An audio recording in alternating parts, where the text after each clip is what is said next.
league, 10 games on the road, and Swarzak clips the outside corner.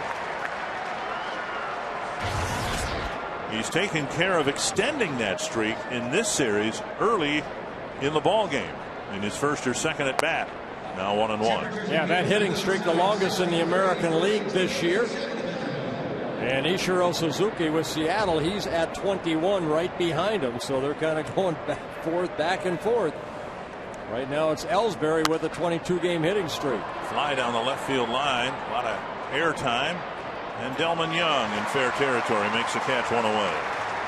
Well, one thing the Twins were not able to do really over the last 3 ball games is keep those table setters off the bases.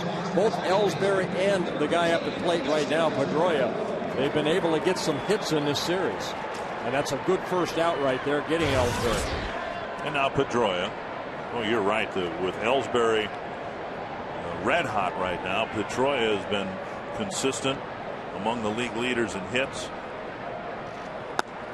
And a fastball down the middle, a strike. And they both can run the bases. It's a pretty impressive start to the Boston lineup.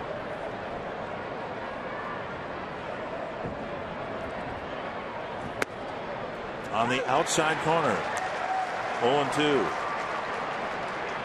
And of course, all these Boston hitters getting their first look at Swarzak.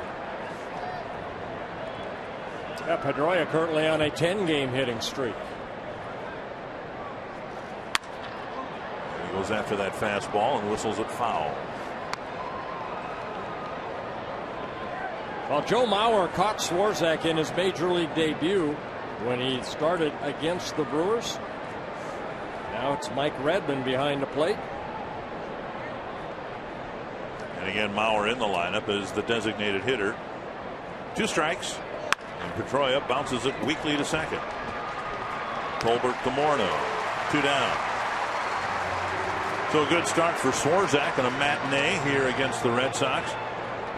The 4th game of this series, and I'm curious your impression, with Ellsbury and Pedroia getting on base so much, there seems to be a different feel with this Boston team not having Ortiz and Ramirez in the middle of the lineup. To take nothing away from J.D. Drew, Youkilis, who are both very good, very accomplished hitters, and Jason Bay in the middle of the lineup too. It just doesn't seem the same, does it? Well, it doesn't seem the same, but I think, you're looking at Jason Bay, who's not playing here today, as kind of the guy that is picking up the slack for Manny Ramirez. Youkilis, I mean, this guy's getting better and better every year. And even though David Ortiz has been struggling, I just feel, and I heard the Tim Laudner and Jim Souhan in the pregame, I agree with Tim Laudner. I think David Ortiz will find that swing. 2-0 to Drew, and now a strike. I mean, the Twins in that number 2 hole until Joe Mauer was put into that spot, they had a tough time getting going, and that's why you have a guy like Ellsbury and Pedroia, 2 guys that can get that offense flying. And the Twins are 6-0 since Joe Mauer has started a ball game in the number 2 hole this season. Swarzak's come back to even the count at 2-2. Just a couple of walks in his debut against the Brewers with the 5 hits. Breaking ball inside. It's a full count with Youkilis on deck. Yeah, last Saturday when Swarzak started against the Brewers, he ended up throwing 98 pitches in the 7 shutout innings. Able to get strike 1 on 17 of the 27 batters he faced. Just missing the inside corner, and it's a 2-out walk to J.D. Drew. That might have been one of those pitches where, and actually Swarzak got that call in that Milwaukee game. Redmond set up outside, and the pitch looked like it covered the inside corner. And remember, in that first inning against Milwaukee, he got that call with Prince Fielder. Prince Fielder, right. So Drew reaches on a very close pitch, and here's Youkilis with a man aboard.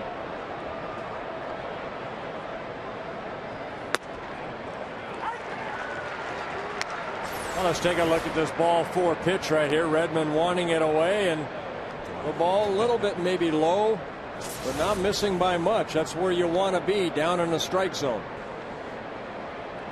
1 strike to Youkilis. And now a ball. Todd Titchener is the home plate umpire.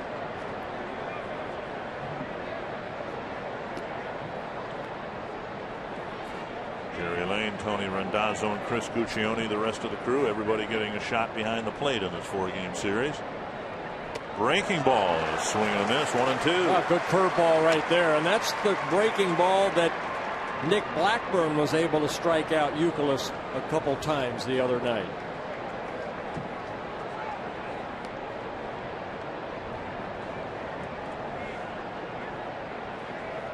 One and two to Youkilis. Nice catch by Redmond.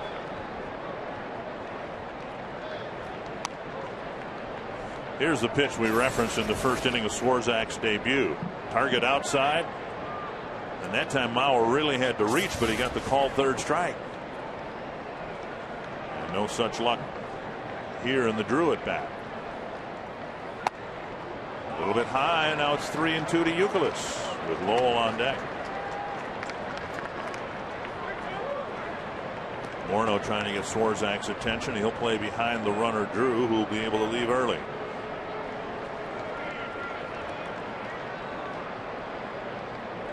Full count to the Boston cleanup hitter.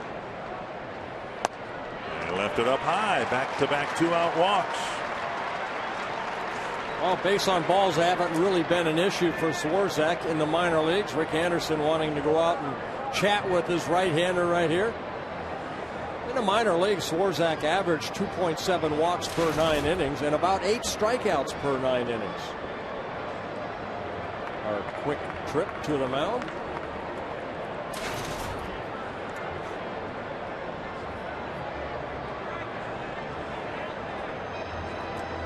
Back-to-back walks, but a 3-2 pitch that from up here anyway looked like a strike but wasn't called.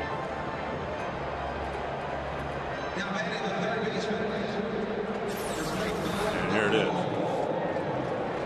Had plenty of the plate. We'll take a look at this is the best angle right there. Yeah, definitely had the height as it crossed the plate. So 2 aboard, and Lowell's been hot in this series, as we said before, with the 6 singles. And Swarzak hits the outside corner.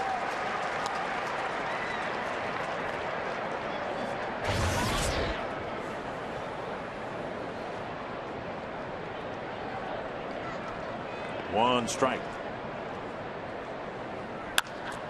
Back to Swarzak. And that'll end the inning. So he gets out of it despite issuing a couple of 2-out walks. Nice going, Rick Anderson.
Joe Creedy, Brendan Harris, Delman, Young, Mike Redmond, Matt Tolbert. A lot of guys in that lineup have pretty good numbers against the Boston pitcher. Well, Josh Beckett making his 10th start of the year, looking for his 5th win. This is today his 100th start with the Boston Red Sox. Came up with the Florida Marlins back in 2003. And this is the only American League ballpark he has not pitched in. Beckett making his 4th career start against the Twins.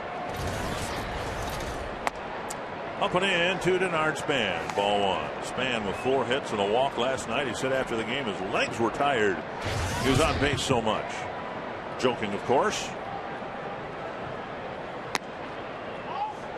And ball 2. Beckett, a hard-throwing right-hander, a fastball in the mid-90s, a hard curveball, very good changeup. In his 9th season at the major league level, his 4th with the Red Sox. And now 2-1. He struggled in April, 2 wins, 2 losses, an ERA at 7.22. But here in the month of May, in 4 starts, he's 2-0 with a 2.67 ERA. Coming off a very good start against the Mets. And Span jumps out of the way, and the fastball hits the corner. 2-2.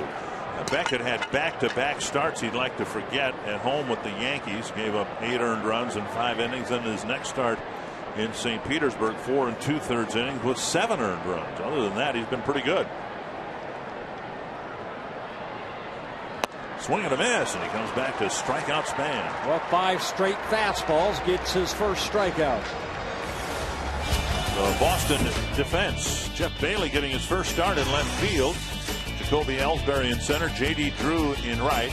Lowell, Lugo, Pedroia, Youkilis around the infield, and Veritek back behind the plate. The one gone. Here's the Twins' designated hitter, hitting at .425. Last week's American League Player of the Week, and we might be ending that phrase a bunch of times in a bunch of different manners this year. Joe Mauer, the player of the fill in the blank. Week, month, year, who knows? 1 strike.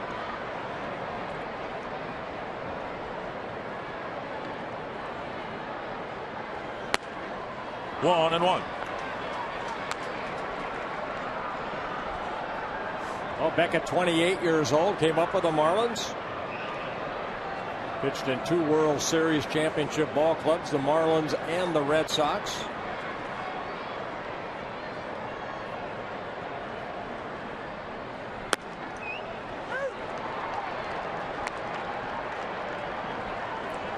One and two.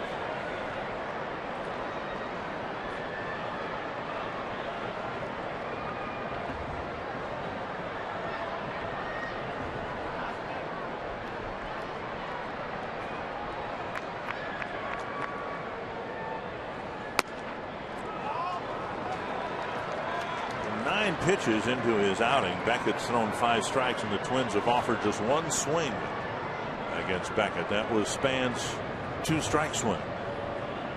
Well, he's a right-hander, likes to establish that fastball early in the ball game and then mix in that curveball. That's normally his strikeout pitch. And Mauer strikes out on a 2-strike swing. 2 down. Well, good fastball right there. Good location. Veritek, Jason Veritek catching him right there. And you see the little bit of movement, but the high velocity on that fastball. Morneau at the plate, and our Chrysler Key stat.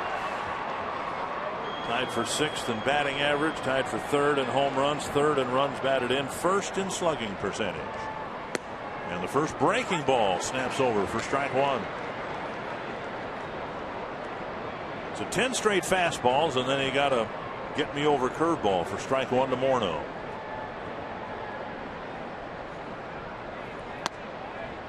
One and one. Justin, one of those guys who's got pretty good numbers against Beckett. 3 for 9 with a home run, couple of runs batted in. Delman Young 5 for 12 against Beckett. Off the end of the bat into the Twins dugout. Nearly got Denard Span, or maybe did. You know, Dick, when I try to break down a pitcher, I try to look at his balance point over the pitching rubber. Looks like everybody's okay down in the dugout. But Beckett, one of those guys that just explodes off of that pitching rubber. He does a great job of utilizing the lower part of his body as his strength. Breaking ball in. Different. Well, this is a breaking ball right here, but watch how he gets to that balance point. Just steps to the side, allows that leg to get up, and then push off. Look at that push off right there. Wow, look at that stride. Yep. To great. That was a breaking ball. He'll do the same thing on the fastball. 2-2 to Morneau. And he gets 3 swinging strikeouts. He needs to be a little flip to first. That ends the inning. So not only a 1-2-3 inning, but Beckett strikes out the side in the first.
A scoreless first, and we go to the second inning. It's click it or ticket time. You can text us a question or comment to short code 234-234. We'll answer it later on this afternoon in the game or in our Quest Twins Live post-game show, brought to you by the Minnesota Department of Public Safety, reminding you to buckle up.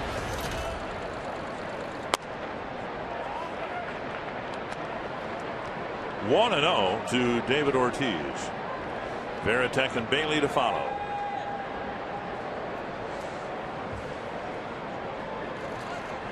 Foul back 1-1. So it is your belief that David Ortiz is off to a 2-month slow start and eventually will rebound and be a productive hitter and probably a third place hitter again for the Red Sox. You know, when he was here with the Twins, he was injured a lot. You know, then he went to Boston and he really found himself. And you know, some guys say, well, maybe it was his steroid era that maybe David Ortiz has kind of gone through that a little bit.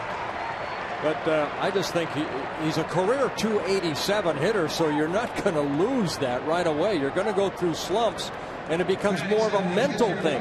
Good at bat right there. He took the breaking ball, weighted back nicely, and drove it right back up the middle. So the first hit of the ball game goes to David Ortiz here in the second inning. Well, I can say this because after today the Twins won't face the Red Sox again. I sure hope it happens. He's such an engaging personality, and it's no fun watching a great personality in this game struggle on the field. Veritek bunts it foul. We said the same thing when Dontrell Willis made his start here for the Tigers. Dontrell Willis is good for baseball, and it's no fun when someone like that just can't perform the way that they should be able to perform, and the same can be said, I think, for David Ortiz. Yeah, he means so much to the Boston area and all of baseball world. David Ortiz with the personality. He's in a smaller version of Kirby Puckett, the way that other players look at him, because he's always has that smile on his face, and he loves playing the game of baseball. 1 strike to Veritek.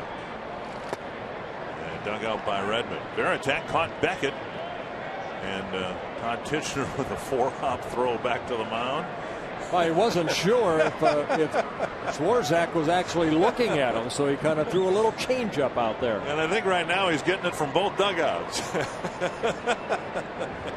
And get on top. 1-1 to Varitek. Fouled away. I just thought it was interesting. Varitek is not known as a bunter. Trying to drop down a bunt, maybe playing for an early run after having caught Beckett and maybe realizing Beckett's got some pretty good stuff here today. This is going to be a low-scoring game. Well, also Creedy was playing back. You know, you don't anticipate Varitek bunting. And now with 2 strikes, Creedy's playing back a little bit. He did come up earlier. Late on the fastball, and Swarzak gets his first strikeout. Sunday NASCAR on Fox heads to Dover, Delaware, where Kyle Busch will try to defend his title against a full field of the world's best drivers. Coverage of Sprint Cup Series racing presented by McDonald's from Dover begins Sunday at 12:30 Central Time in high definition on Fox. Here's Jeff Bailey getting a run out there in left field for the Red Sox here today. Strike 1. Jason Bay played in every game, and Terry Francona mentioned a few days ago, look, pick a game, we'll try to give you a day off, because he has been kind of an Iron Man for the Red Sox this year, and Bay kind of handpicked this game, a day game after a night game. Big series coming up, a divisional series with Toronto starting tomorrow. And so Bay, after the manager said he was going to get a day off, picked it today. So that sends Bailey out in left field and further suggests that Rocco Baldelli is not 100%. Baldelli would be an option in the outfield, but there's a tapper left side, backhanded by Harris. Out at second, relay to first, not in time. Well, good turn right there by the Twins. Harris had to go toward his right, and by the time he got that ball over to Tolbert, Bailey able to beat it out. But a nice turn right here, not only by Harris getting to this ball, getting it over to Tolbert quickly, but Tolbert quick release right there as David Ortiz comes sliding in. And Ortiz came in hard, clean and hard at second base last night, and did so again here. 2 down, a runner at first, and the number 9 hitter Julio Lugo at the plate. And Swarzak delivers strike 1. Now you're telling me that was Jed Lowry the Red Sox were hitting ground balls to before the game today. Here. Yeah, you know, he's on a disabled with that left wrist injury. He's slowly coming back. Bouncer right side, hit right at Tolbert. Leadoff single, no damage done. Another good inning. Anthony Swarzak in his major league career has been pitched 9 shutout innings.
heard you guys say to me off camera that this is about the time of year when the Twins begin to turn things around and find out what kind of ball club they have. And if May is any indication, they have a ball club that can hit a lot of home runs.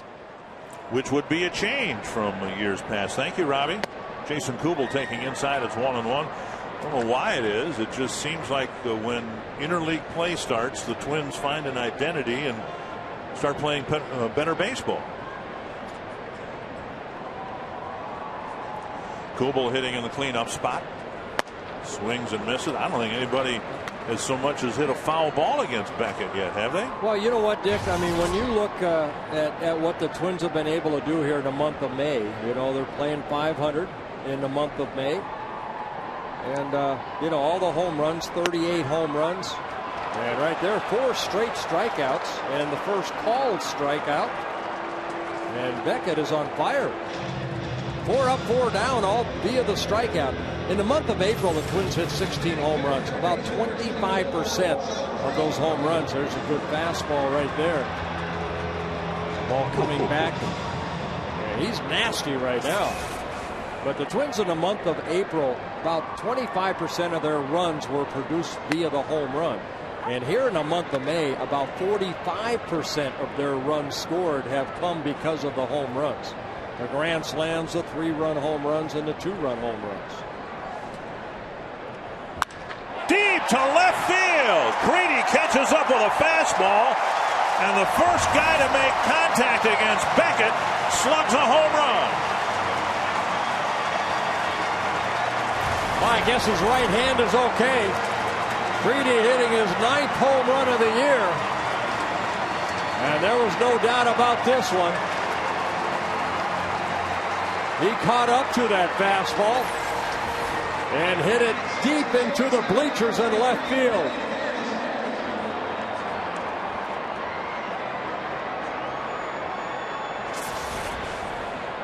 Creedy, who had 3 home runs in April, is hitting his 6th here in the month of May. Measure it at 402 feet. Here's Brendan Harris. Up high, ball 1. Isn't it nice to have some power at third base? And Creedy making more consistently solid contact as we're moving through the season here.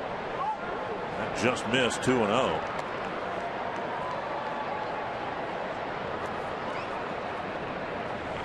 Michael Kadire, after Corey Koski left, had 1 year at third base. He hit a dozen home runs, and it looks like Creedy's going to surpass that. Twins have had a soft spot in their lineup at third base, at least in the power department. Nick Punto went over there 1 year and hit for a high average, but not much power. But you think of third baseman and third base as being a position of power. Yeah, first base, third base. Middle of the infield are your guys that are turned to double plays, more defensive players, even though Creedy's a great defensive third baseman. And now after the home run, a 4-pitch walk to Harris. Yeah, that home run allowed by Beckett, just the 6th home run he's allowed this year, and the 3rd to a right-handed batter. Here's Delvin Young, who got a couple of hits yesterday. Spanked a couple of balls hard the night before as he tries to round back into form after missing more than a week with the illness and death of his mother. 5 for 12 lifetime against Beckett.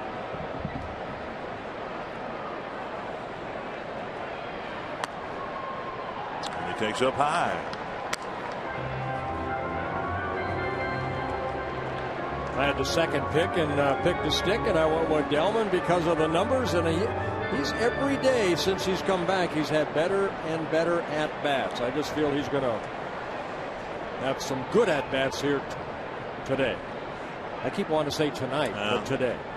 Next year we won't have that problem. We'll be able to see sunshine, clouds, whatever we're going to have, we'll be able to see it. Pitch dark, we'll know. 1-1 to Young, with Beckett getting a breaking ball over. Got a rain delay in Cleveland right now with the Indians leading 1-0, trying to make it 17 in a row at home against the Rays.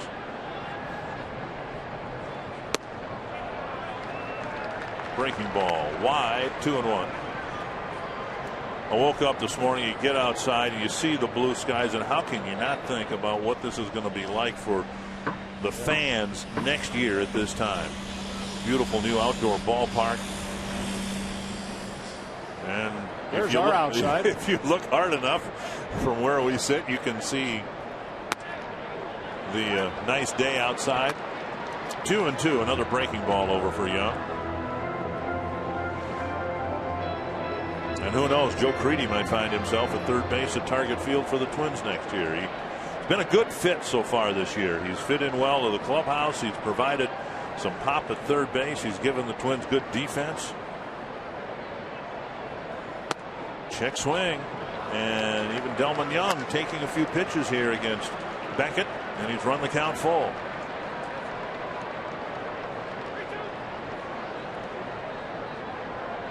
See if the Twins do anything with Harris at first base here. Young hits a lot of ground balls, but he also strikes out a lot.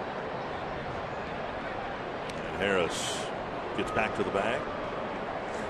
We've said a time or two here, the Boston battery has had a tough time controlling the running game of the opposing teams.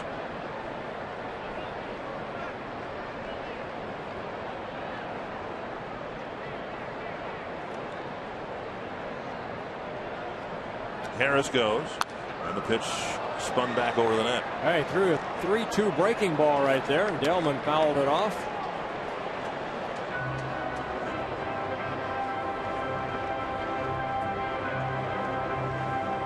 Young hitting .417 against Beckett. Morneau .333. Punto not playing, hitting .375. Harris .333. Kubel .333. Mauer .600. All in, for the most part, a handful of at bats.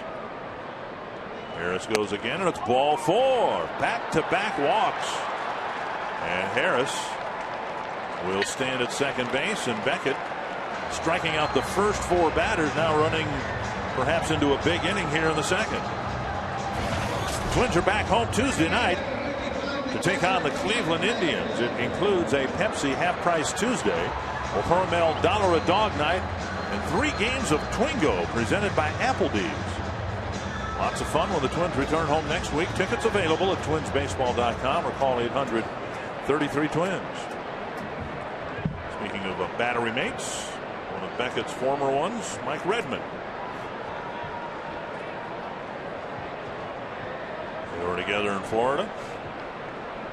Yeah, the Red Sox have 2 guys that Mike Redmond caught in Florida. Brad Penny worked the first ball game here, and also Josh Beckett. So Red, I'm sure, giving a good scout report. Outside a ball. Boy, in the first inning, Beckett seemingly had great command of everything. He threw fastballs pretty much where he wanted to and overpowered. Some guys have been swinging the bat awfully well, Span, Mauer, and Morneau, but Creedy's homer seems to have wobbled the starter just a little bit. 19th pitch this inning. Well, that's what the game will do to you, Dick. You know, I mean, as a pitcher, sometimes you go out there and everything just flows, and then you go back into the dugout, you go back out, and you go, where is it? It's not flowing anymore. You know, there's whoever came up with this game that said 9 innings, unbelievable. Because you go through so many ups and downs as a hitter, as a pitcher, defensive player. There's the outside corner. The concentration you have to maintain for the time that you're on that field. And whoever's decided it should be 3 outs. Brilliant, right? I mean, just think how the game would change. I didn't like that. It should only have been 2. And 2 strikes rather than 3. And 5 balls rather than 4. The mound should have been 45 feet from home plate. No, it was far enough. Those line drives, I had time to get out of the way. And if you only had a 45-foot mound, you might not have had the curveball, right? I mean, it's hard to make that thing. I would have found it. You would have? I would have shortened it up. 2-1 to Redmond.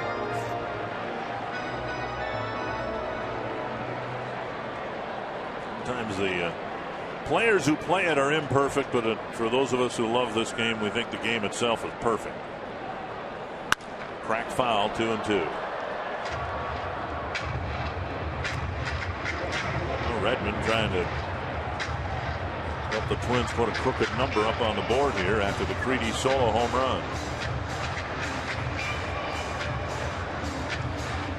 I mentioned Beckett. This is his first appearance here at the Metrodome. He's making his fourth start against the Twins. He's 2-1 in his first 3 starts with a 4.74 ERA.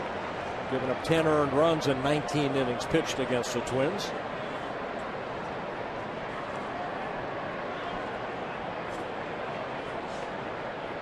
Beckett making his 100th Boston start. His 203rd Major League start. He has 93 wins in his career, 64 losses. Had some injury issues last year, but in his 4th year with the Red Sox, he's averaged just under, as a Red Sox pitcher, just under 200 innings pitched per year. Yeah, he's a guy, too, that'll throw a lot of pitches in the ball game. He's thrown as many as 120 in a game. And now he runs the count full to Redmond with Tolbert on deck.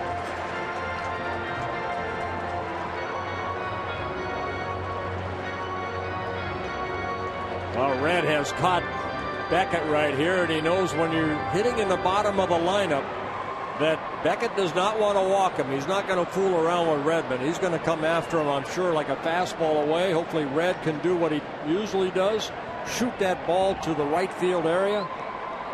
Veritek sitting away. Bounce to the right side. Shot it to the wrong guy. And a 4-6-3 double play. So Beckett with some words for the home plate umpire as he comes off the mound. Creedy hit a home run in the inning to put the Twins up.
The historic landmark center. That's not your house? No, mine doesn't have the fountains in front.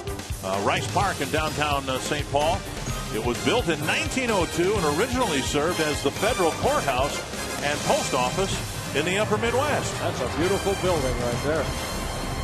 Jacoby Ellsbury to lead off the 3rd against Anthony Swarzak, and all he's done as a big leaguer is pitch 9 shutout innings. And now he's got a 1-0 lead to work with. Ellsbury hit a fly ball to Delman Young and left his first time up. Strike 1. And that's what he's been able to do. Now, Kevin Slowey last night faced 26 batters, got strike 1 on 22 of the 26. So far, Swarzak 8 of 10 strike 1s. And now strike 2 to Ellsbury. You know, you follow the guy that's, in front of you, and Slowey pitched last night, and you watch and you say, boy, how is he 7-1? Well, he attacks the strike zone. And Swarzak trying to do the same thing Slowey did last night. Get ahead in the count. Turns him away with an 0-2 fastball. Good pitch right there. Good hard fastball inside. Now let's see if they repeat it again.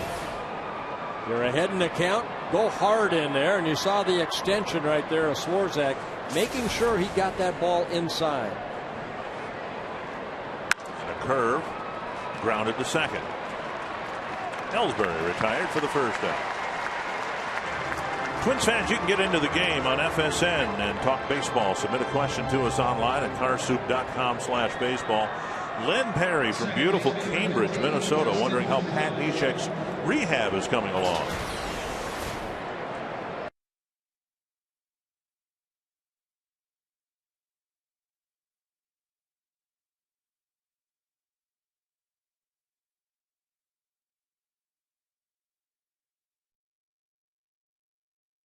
Tomorrow night on the broadcast booth. Now, I told him to wear a suit and tie. Because we're going coat and tie tomorrow. Yeah. One strike to Pedroia.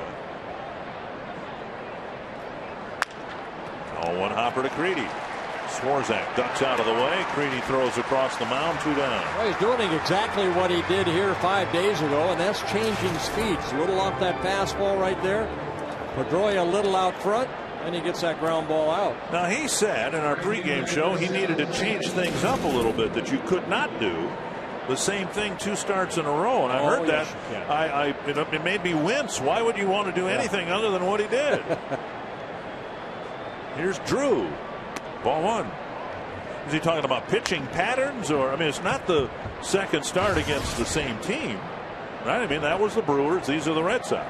Well, maybe his preparation, that's the only thing. But once you're out on that mound, you're going to go with what's working for you that day. 2-0 to Drew. He got the first 2 batters in the first and then walked Drew and Youkilis in succession and created a little bit of a situation. Let's see if he throws an off-speed pitch right here. Well, he went with a fastball and Drew swung through it. One of the keys Ron Gardenhire and Rick Anderson pointed to early in Swarzak's outing against Milwaukee, where they thought he would be okay, when he registered velocity-wise in the upper 80s. There's a fly to short left. Delman Young coming in. And they took that as a sign that he wasn't trying to overthrow the ball. And that's where we've seen him most of the afternoon with his fastballs here today. And he has a 1-2-3 third.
A home run, and then the double play off the bat of Mike Redmond.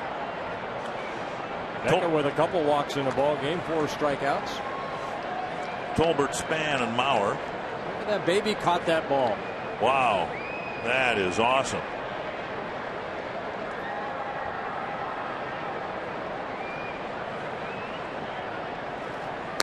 Colbert takes strike 2.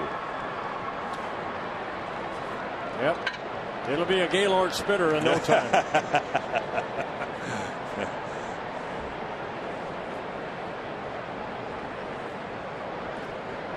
Did he ever teach you? Because you were teammates in Texas, right? Did he ever, take you behind the woodshed and say, "Hey, here's how you do this"? No, he took me down to the bullpen and showed me. I threw it. I was down there and I was gelled up and everything, and that baby just broke and it sunk, and the next day my elbow was barking, and I said, "No, I can't do that." Tolbert to left field and down for a hit, so the leadoff man is on. We'll see if the Twins, with now Tolbert, Span, there's not the speed in the lineup there could be, but maybe a chance to do some things with the running game here, leading 1-0. Well, Jerry White right there, you saw telling Tolbert, watch the line drive, get a good read right here. Jerry will let him know how quick Beckett is toward home. I would think this would be an ideal sacrifice situation. Span can run well. Well, Boston's thinking that because Mike Lowell is playing in at third. You got Mauer and Morneau due up next. Span has 3 sacrifices on the year. Pulls the bat back and takes ball 1. Lowell will start the pitch about 60 feet from home plate. What Span would like to do is drop this ball toward Youkilis at first base because he has to hold Tolbert on here. Let's see where Lowell is. Swinging and missing 1-1. And then too, you've got a guy Beckett on the mound who, not just today, but he's a strikeout pitcher. He already got Denard Span to strike out. The Twins gave Span at least 1 swing here in the 3rd inning. Yeah, Scotty Alter going through some signs. Span looking down, seeing if the bunt is put on again. Maybe a hit and run. Tolbert with 2 stolen bases and 2 attempts at first.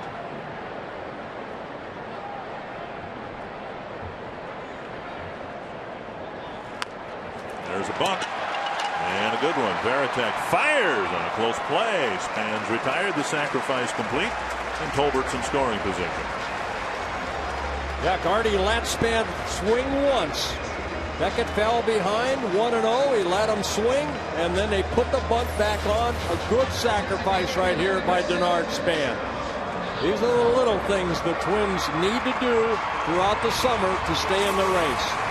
Very good sacrifice bunt, moving Tolbert to second. Now Mauer and then presumably Morneau will each have a shot at bringing Tolbert in.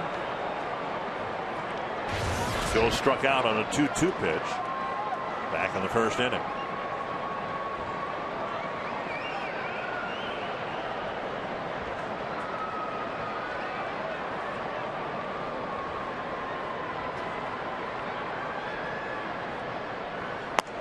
Ball 1.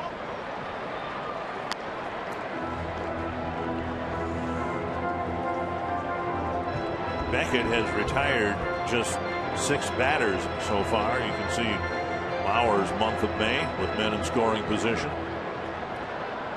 You know what he's done has been remarkable.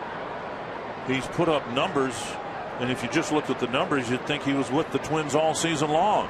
You have to remind yourself he wasn't here in April.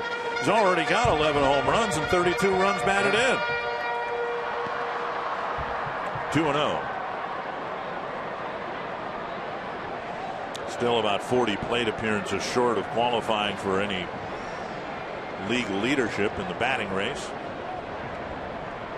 As long as he stays healthy, he'll have the required 502 official at-bats. I was just going to say plate appearances because there's a walks would count. Joe draws a lot of those. Sacrifice flies, bunts, hit by pitches, they all count to the 502. Swing and a foul, 2-1.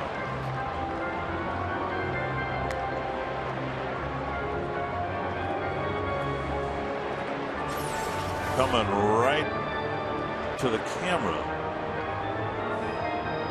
The still photographer knocked him down. I hope it's just the camera that went down and not the photographer.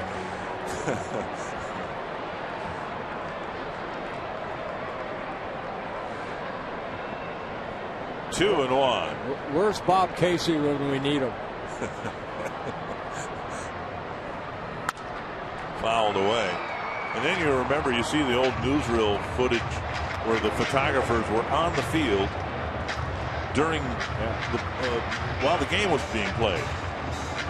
Yeah, the game has changed so much. Even back in the 50s, outfielders, when they came in, they just threw their glove down, on the field, left it there. I think until 1958, they made the defensive players bring their glove in.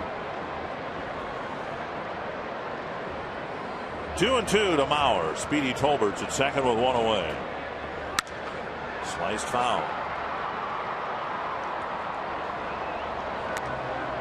Beckett's had to throw a lot of pitches. He's, again, just retired 6 batters. He's gotten 7 outs, and he's thrown 50 pitches. Yeah, Tim Laudner on the pregame show was talking about Joe Mauer, about with 2 strikes, what he tries to do.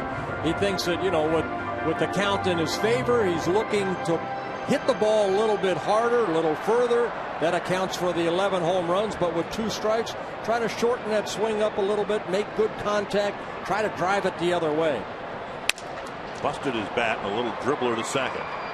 Pedroia to Youkilis. Mauer retired, and Tolbert now at third base. And that'll bring up Morneau. That's what we were talking about with Morneau. He seems to be more contact conscious with 2 strikes than maybe he's been in the past. Well, this is why he's such a good hitter.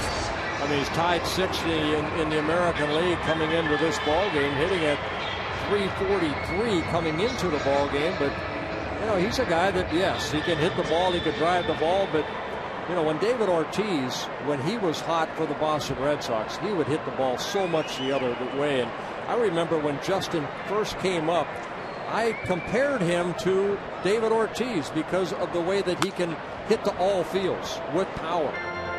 Foul on the first pitch. We're approaching the 1/3 mark of the season, so it's always fun to project. You take the numbers now, multiply them times 3. You'd have Morneau with 42 home runs, 132 runs batted in, and only 90 strikeouts. I mean, this is a very dangerous hitter with a high slugging percentage, and he has not struck out that much. The bouncer to the right side. Pedroia from short right field makes the play to Youkilis. The Twins get a leadoff single, but can't work Tolbert around to score. It's still 1-0.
Major league debut, Josh Beckett started on fire. 4 strikeouts the first 4 batters he faced. Gave up that home run to Joe Crede. He's thrown 53 pitches. Swarzak has thrown 43. Youkilis leads off the fourth against Swarzak, and there's a first pitch strike.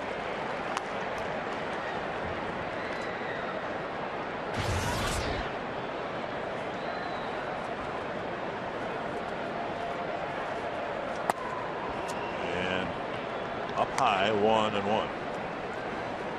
Last two homestands have been very good homestands for the Twins.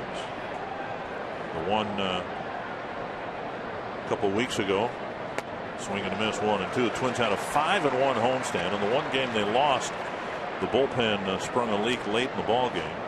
And now this homestand right now is 5-1 with a chance to make it 6-1 against a couple of really good ball clubs, first place ball clubs. Just off the outside corner, 2-2. Yeah, Twins are 19-10 here at home, where it's on the road where they've struggled. They're 5-14.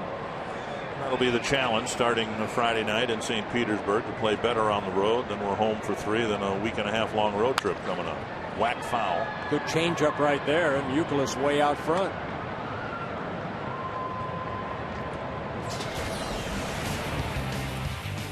See, the last two road trips haven't been very good. Runs allowed over 8 a game, and at home they've better than cut that in half.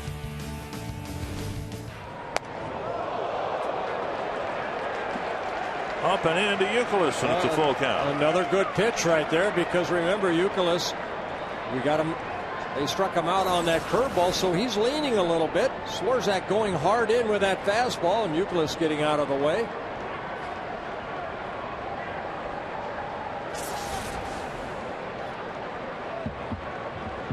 Youkilis leading off the fourth. Red Sox have just one hit. Ortiz's single leading off the second.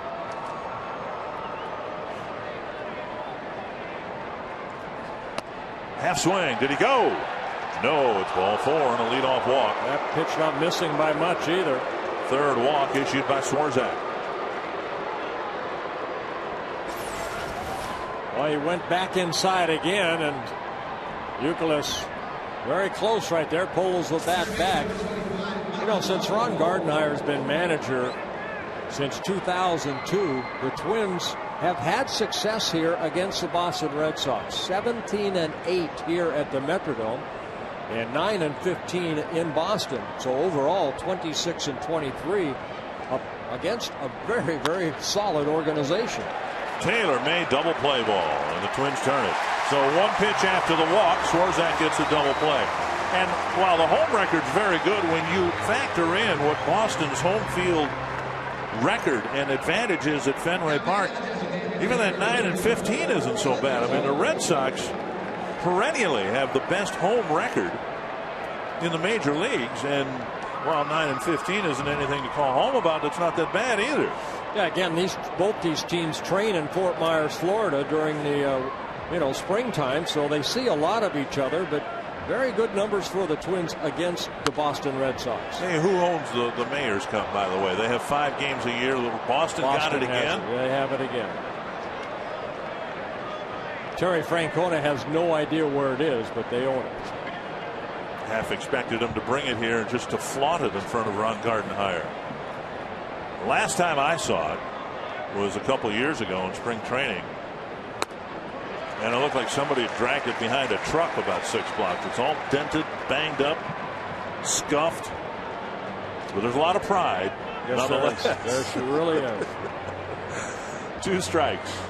I think it's displayed right now in City Hall. Is it really? Fort Myers, yes. Up high, 1-2 to Ortiz. He has the only hit against Swarzak this afternoon.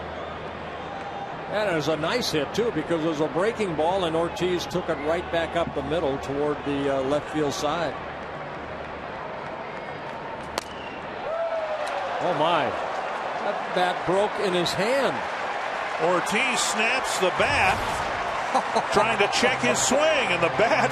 He's not strong. A strikeout, and a curious one at that, ends the inning.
Minnesota Twins baseball on Fox Sports North is brought to you by Quest. Get free 2 gigs online backup service with Quest high-speed internet.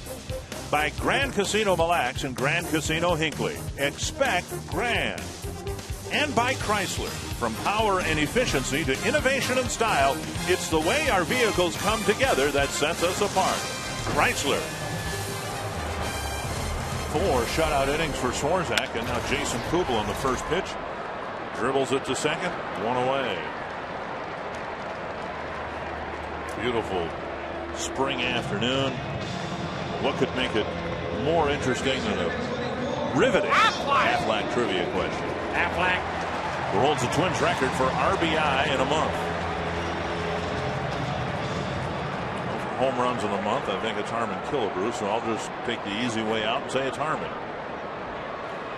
Here's Creedy. Cranked a home run to left, a no-doubter on his first swing since missing a couple of games because of a bruised hand. Got hit by a Dave Bush pitch over the weekend after homering. And he was a little worried for a while because he said he looked at his hand and he saw 6 knuckles. But the swelling went down. X-rays taken, no break obviously. Tapper, foul, 1-2. Well, here against the Brewers, Joe Creedy hitting that home run.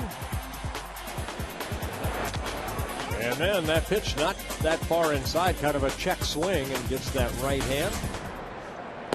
Breaking ball gets Creedy, out number 2. And Beckett picking up his 5th strikeout of the ball game, and his first since the 2nd inning. Second time through the order, and the Twins haven't gotten a base runner. Here's Harris, who walked in the 2nd.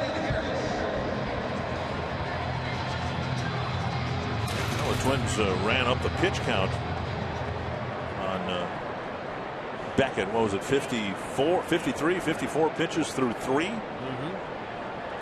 Now a couple of quick outs here in the 4th. Harris takes a fastball for strike 1.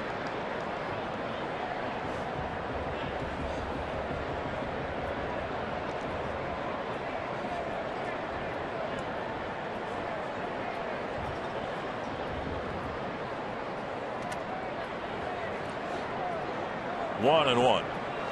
Well, Beckett's always been a strikeout pitcher coming into the ball game. He's averaged 8.55 strikeouts per 9 innings in his career.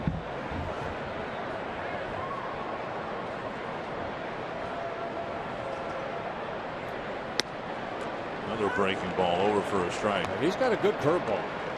Mix that in with a good fastball. That's why Beckett a couple years ago, a 20-game winner when the Red Sox won the World Series in 2007. 20 wins, 7 losses in 30 starts.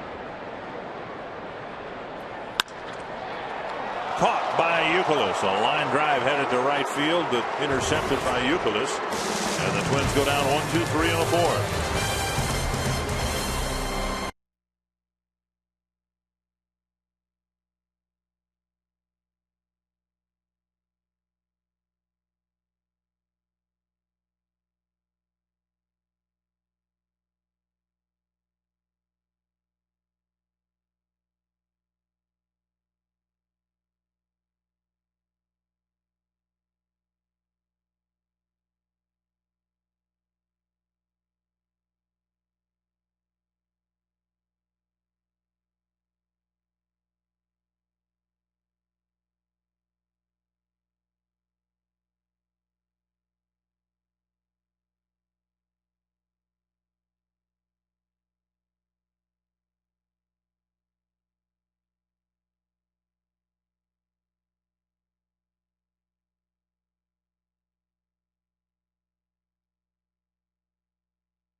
hanging way out in right center field. And I am here in the Minnesota State Lottery winner's circle with Sadie and her friends. They made the trip from South Dakota. Sadie came from Wisconsin. They met here at the Twins game. And Bert, just to get you more involved in Twitter, their sign says, "We want Twitter to say, circled by Bert." I know they're going to write it, Bert. Hopefully one day you get around to saying that on your Twitter page. Right, Bert? Right not, Robbie, but thank you very much. They are hereby circled. And they are hereby getting $100 in Minnesota State Lottery tickets. Sadie and friends, congratulations. You have done your job. We are collectively going to get Bert involved in Twitter, I promise. Dick, are you a Twitterer? Have you gotten into it? No. I think the chances of me getting into it are about as good as you getting into it. That's mine, yes. Bottom third of the Boston lineup facing Swarzak. Ball one, and now a high drive to center. Hit pretty well. Span back to the wall. It's gone. A home run for Varitek. Ties the game, and somebody finally breaks through against Anthony Swarzak. Well, Varitek hitting his 9th home run of the year, his 4th as a left-handed hitter. The captain of the Boston Red Sox. And what a run that Anthony Swarzak was on. 7 shutout innings in his major league debut. Not a bad pitch, but Varitek's just uppercut swing. And the reaction right there by Swarzak. Now get back to work and throw some more zeros on the board. Ball one to Jeff Bailey. He'll be followed by Lugo and then Ellsbury. So the power back for Varitek. And he's had a pretty productive 2009 so far. That just off the plate, 2-0. The thing, of course, Swarzak wants to avoid is what happened to Beckett after the Creedy home run. He walked the next 2 batters, and the Twins had a chance to put together a big inning. There's a delayed called strike, 2-1.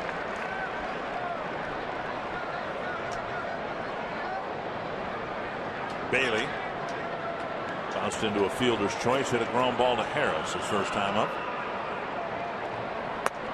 And another one. This one on the outside corner. 2-2. Bailey hit a home run here on, what was that, Monday, I guess. Tuesday. Monday. Foul back. First game of the series, he hit a home run. Yeah, you lose track of time here. Now, we've had a wraparound series in New York and now a 4-game series here with Boston, and I have a hard enough time as it is telling what day it is. Well, that was the home run off of R.A. Dickey, where Dickey pitched so good for 4 innings and really kept the club in the game. Skied to center. Should be in the ballpark.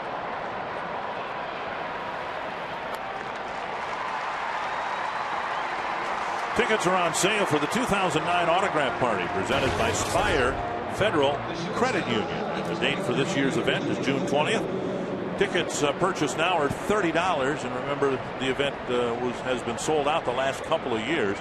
And a ticket gets you the chance to get autographs from the current team and many great alums. All proceeds benefit the Twins Community Fund. So call 800-33-TWINS for tickets. Here's Julio Lugo, a bouncer to second his first time up, and he fouls it back. Kind of a convenient feature for R.A. Dickey in this series is having Tim Wakefield here in the ballpark. Now the Twins catch a bit of a break because Wakefield's been really tough on the Twins. He's the one Boston starter not starting, so Dickey has a chance to compare notes, if you will, have a chat with the only other knuckleballer in the major leagues. In fact, Wakefield told me yesterday that Dickey asked permission to come down and watch his bullpen session the other day just to try to pick up a few tips and see how the master at the knuckleball goes about his business. Yeah, they were talking about arm angles and release points, and they were down in that bullpen a long time just talking, I'm sure, about the knuckler. And Wakefield said that he really relied a lot on the retired knuckleballers that were at his access. That one, tap foul. The Charlie Huffs, both Negroes alive at the time, and Wakefield really relied on those guys to help him through the rough spots when he was making the transition. Both of them kind of same. I know Wakefield signed as an infielder, but he became a pitcher and started fooling around with that knuckleball, where R.A. Dickey signed as a pitcher. It didn't really work out with his other stuff. He started throwing a knuckleball thanks to Charlie Huff, and Some good tutoring, and that ball just missing right there. But they feed off of each other. Maybe talking about the rotation. 2-2 to Lugo. And Mike Redmond in the background just taking it all in. Okay. He's probably trying to figure out how to catch it. Yeah. Well, I asked Wakefield about Dickey throwing it harder, and Wakefield, I found it interesting. He said if he could throw it harder, he would, but he doesn't have the arm strength that R.A. Dickey has. So he's 62 years old. My goodness. 3-2. Swarzak has walked 3 here this afternoon. He doesn't want to walk the number 9 hitter. Tap foul. But here we think of Dickey really throwing it hard, and Wakefield at least says, I'd love to be able to do what Dickey does and throw it harder, but I can't.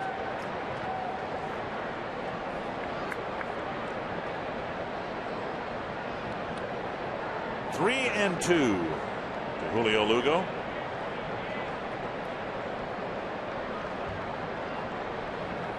And he walked him. 4th walk issued by Swarzak, and the number 9 hitter reaches with 1 out here in the 5th. And that'll get a trip to the mound for Mike Redmond.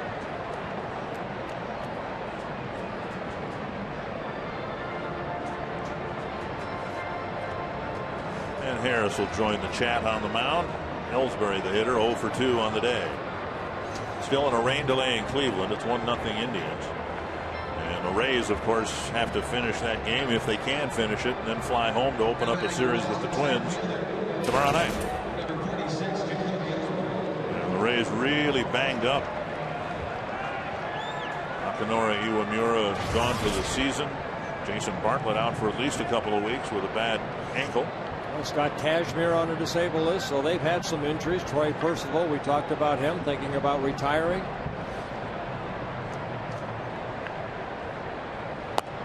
Away. Pat Burrell's been out with a bad neck.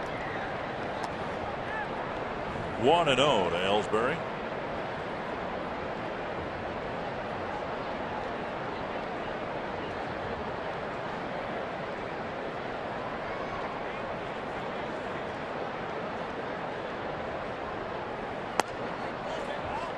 And 2-0.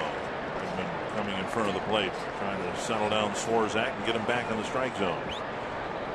Now get him refocused right here. Sometimes, you fall again into that rut where you don't really get back into that groove. And Redmond right there. Stay back, create that good downward plane. Probably a lot of the same things he told Josh Beckett when he was dealing with a young right-hander for the Marlins. There's a strike, 2-1.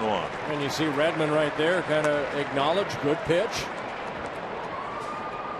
We're a catcher. We talk about Joe Mauer and Mike Redmond, Twins blessed with 2 great catchers, good handlers of pitching staffs. Become another pitching coach basically for you. That's to left. And Young back makes the catch on number 2. I want to ask you about that because you had probably a couple hundred different catchers that you pitched to. You pitched so long. But as a catcher, what can you do to establish credibility with a pitching staff? It's easy if you're like a Veritek, who's renowned for being a great handler of a pitching staff, a veteran guy like that, and Redmond too. But what can a catcher do to impress upon the pitching staff that, hey, just follow my lead, I know what I'm doing? Well, I mean, just through communication, that's all they can do. You as a pitcher, you have to make the pitches.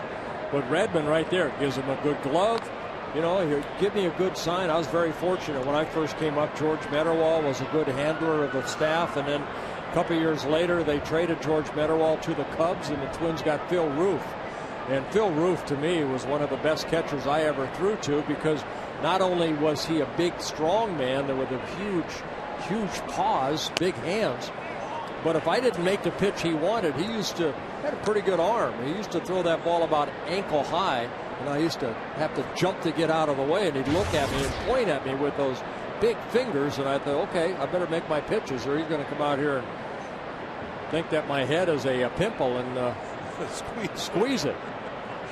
Well, the reason I asked that, last night after the game, Daisuke Matsuzaka was asked and answered through an interpreter about George Kottaras, and he didn't throw Kottaras under the bus or anything, but he said he just felt out of sync with Kottaras. It was the first time that he had pitched to him, and Kottaras, had he been asked, probably would have said, I had a hard time getting my pitcher to throw it to the dirt. I mean, all the wild pitches and everything, but it was clearly a situation where the pitcher and catcher last night for Boston didn't mesh well. Well, that's not a good feeling, but it's not Kottaras' fault. It's the pitcher's fault for not communicating, and there is that communication gap there. But he does have an interpreter. They need to find a way to work together through the ball game. And now 2-0 to Pedroia, and after the home run, the strike percentage for Swarzak has gone down. I mean, Kottaras, you think about that game that Dice K pitched against the Twins last night. What do you have, 150 pitches in 5 innings, I mean, come on, trust your stuff, attack the strike zone, but that's the way he pitched in Japan, and that's the way he's pitched here in his 3rd season with Boston. Nice backhanded pickup by Harris. Pedroia retires, and the inning ends. Varitek starts it with a game-tying home run.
Series in homestand. Robbie Innsmikowski, Burt Blatov, Dick Bramer in a 1-1 game going to the bottom of the 5th.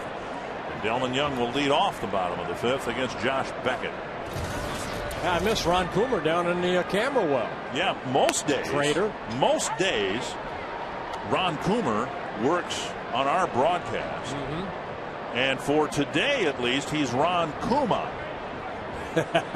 Working on the Boston broadcast. Can you imagine that? A former Yankee working on the Boston broadcast. Something's wrong with this. Young retired, 1 away.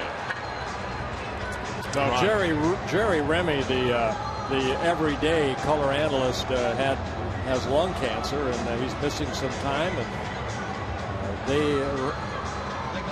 they told me that Ron Coomer is the 19th different analyst that they have had. So wow, that's his new number. They've had more analysts than you've had. Yeah. One down in the 5th. Here's Mike Redmond. Redmond bounced into a big double play in the 2nd. Big because Beckett had given up a 1-out home run to Creedy, then walked the next 2 batters, and it looked like the Twins were going to be able to parlay all that into a bigger inning. But as it was, the inning ended, and the Twins haven't threatened since. They did get Tolbert to 3rd base in the 3rd. 1-1. And we wish Jerry Remy the best, and we hope that he can rejoin the Boston broadcast team here shortly.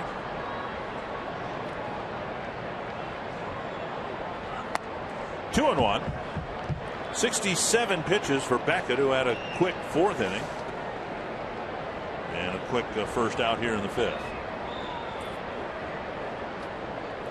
Twins trying to win the series 3-1 after having swept the Milwaukee Brewers in a 3-game series. 2-2. Red Sox, having lost a couple of ball games, have seen the Yankees catch them in the East. Each team 27-20. Twins trying to get above the 500 mark for the 4th time this year. Little roller hit towards Pedroia, and that's out number 2. And before Matt Tolbert comes to the plate, they're still busily working over at the construction site, adding the letters, dotting the I's, and the Twins logo script. Very nice. Is in place above the new scoreboard out there. 2 gone in the 5th. The Twins, second time through the batting order, are 0 for 7 with a sacrifice bunt against Beckett. Tolbert with one of the 2 Twins hits. Creedy with a home run and Tolbert with the single. The Twins pushed him along to third base, but then left him there.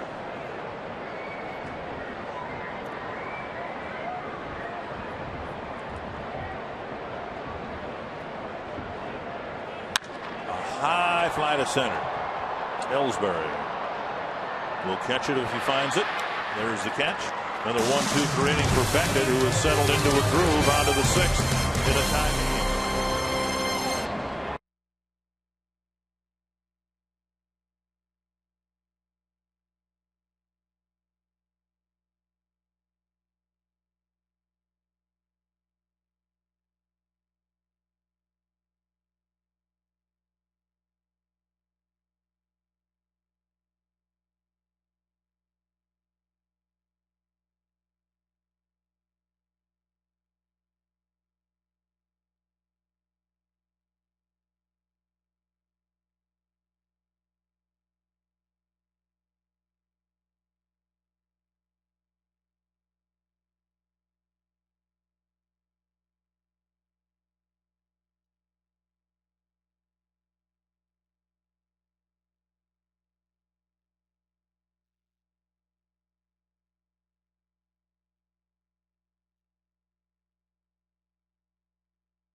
And Swarzak gave up the tying home run in the 5th. Now he'll face Drew, Youkilis, and Lowell in the 6th. 78 pitches so far for Swarzak. Drew's walked and lifted a fly to left.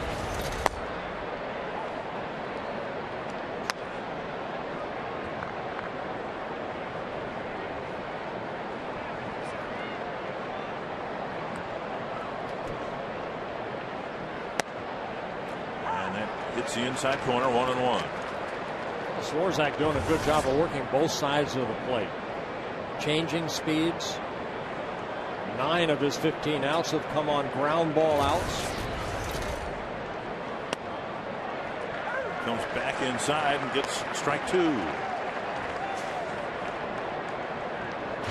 4 walks issued by Swarzak. Drew with 2 out in the 1st reached first base, and then Swarzak walked Youkilis, but pitched out of a jam, kept the Red Sox off the board.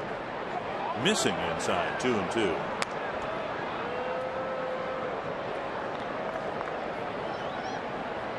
Swarzak and Glenn Perkins spot in the rotation. Perkins will accompany the team to Florida. It's hit well to center. Span racing after it. Makes a nice running catch on the track. Denard Span taking an extra base hit away from J.D. Drew.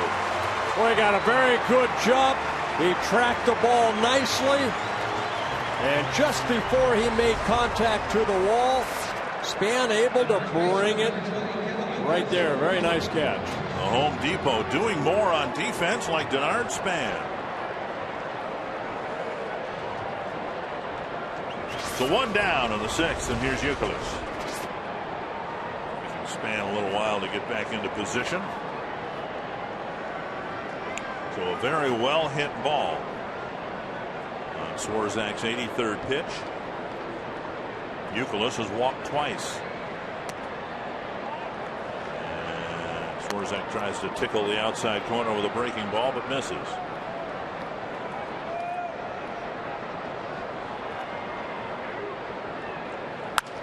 Bouncer headed up the middle and under the glove of Harris into center field. So Youkilis with a 1-out single. He's aboard here in the 6th. Aflac trivia question. I can't add a name because it will be Harmon Killebrew. You think so? Yep. It could be Herbeck. Could be who are some of the other? Could be Morneau for that matter. Could be Kirby Puckett, but it is Harmon. Harmon back in 1964, the year that he hit 13 home runs, I believe, in the month. Harmon's going to be hosting his big golf tournament on Monday. Looking forward to seeing him. There's ball 1 to Mike Lowell.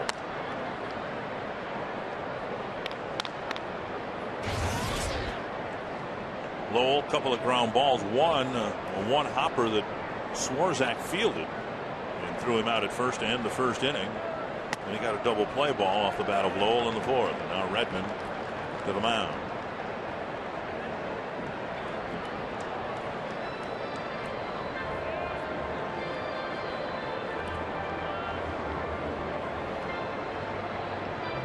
Redmond did such a good job with that young Florida staff that the Marlins used to the World Series victory. I mentioned Beckett, Penny. Marlins came from out of nowhere to win the World Series. There's a called strike, 2-1. Who else was on that staff? Burnett. Was it Pavano on the team then too? Was Redmond on that team? Mark Redmond, was that? Yeah, I think he was. Yeah, the Twins, former left-handed right. Starting pitcher. I think he was on that team. 2-1 to Lowell. Fly ball left field. Delman Young with the catch out, number 2. Good pitch right there. He got in on Lowell, and Lowell couldn't quite extend to get the barrel of the bat out. And that'll bring up Ortiz. Second game now where Ortiz has been hitting in the 6th spot instead of the 3rd spot. He has a couple of hits, a double last night and a single today. In his last at bat, he struck out trying to check his swing. His hands might not have gone through the hitting zone, but his bat did. It snapped at the handle and ended up by the backstop. Down low, ball 1. I remember Jim Rice, another Boston slugger, going into the Hall of Fame this year. I remember that happening to him on a check swing once.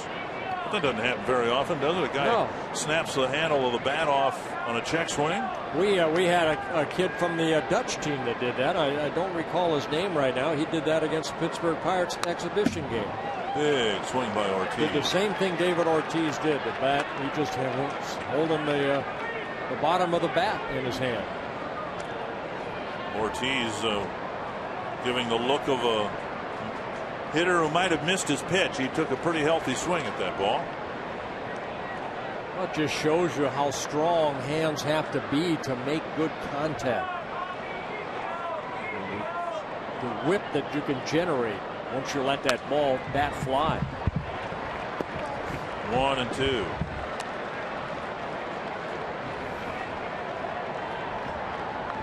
A cult figure in New England. And Ortiz hoping to reclaim his career after a rough 2 months. And an injury-plagued 2008. Swarzak trying to get it. 1-2. Pop foul and into the seats.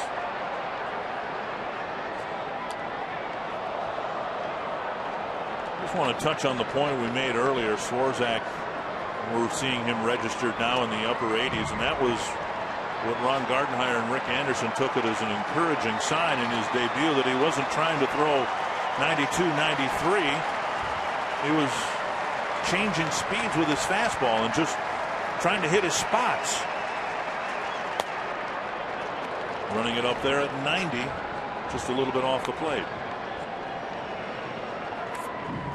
Well, he gives you that good angle because he's pretty much straight over the top. He's not a sidearm type pitcher. Rick Anderson walking, you can see in the dugout right there. 94 pitches. 2-2. Popped up, foul, it'll reach the seats. Again, 98 pitches in his debut, and Twins last night saw their starting pitcher Kevin Slowey struggle to complete 6, and then they turned it over to the bullpen. Yeah, Slowey winning his 7th ball game last night. Fans trying to cheer Swarzak on. Well, he's trying to get that fastball by him. That's what he's tried to do, and Ortiz has been fouling it off. And another foul. On another fastball. And Redmond will walk a new baseball out to the mound.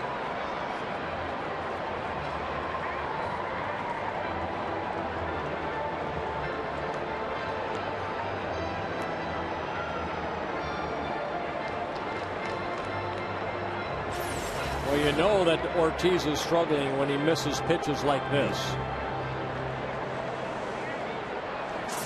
Because when David Ortiz gets healthy again, I believe he will not miss those pitches.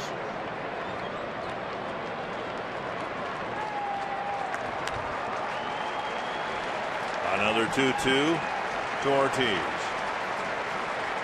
Got him. And Ortiz strikes out. Swarzak completes 6 and gives up just 1 run so far in his 2nd major league start.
Hold up, but the barrel of the bat does not. Snapping the bat in half.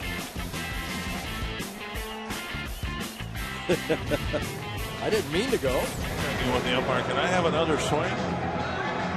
Well, Swarzak with 6 very impressive innings against this very good Boston lineup. Just 1 run allowed. And the Twins will try to get a lead for him again with the top of the order. Span, Mauer, and Morneau facing Beckett, who has not given up much. Twins have just 2 hits. Tolbert's bloop single and Creedy's home run.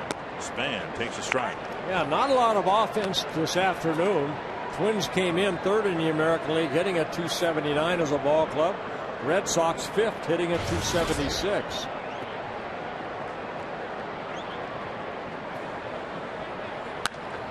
And flipped foul. 2 strikes. But as they always say, good pitching gets out good hitting. And both starters pitching very well here. And the frustration mounts for Ortiz. A single and 2 strikeouts. There's no activity in the Twins bullpen, so we can assume that Swarzak will be sent out there for the 7th inning. 1-2. Twins had a 1-0 lead. Tolbert had singled leading off the 3rd, and the Twins asked Span to drop down a bunt. He did successfully, but then Beckett got Mauer and Morneau on a couple of ground balls to second to get out of the inning. He's retired 9 straight. Curveball right there. Good swing by Span, staying alive. Pretty good breaking ball. That is protecting the plate right there.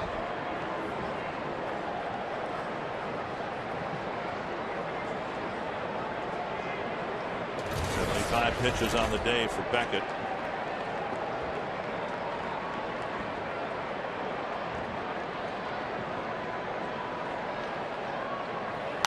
Fouled away. Beckett has such a quiet delivery. He holds his glove and his pitching hand in the glove below his belt, and it doesn't move until he pulls out the baseball about 3/4 of the way through his delivery. Again, he does a good job of getting to that balance point and then exploding off of that pitching rubber, utilizing the lower part of his body. That's your strength as a pitcher. Your arm is nothing more than a whip. From there, down.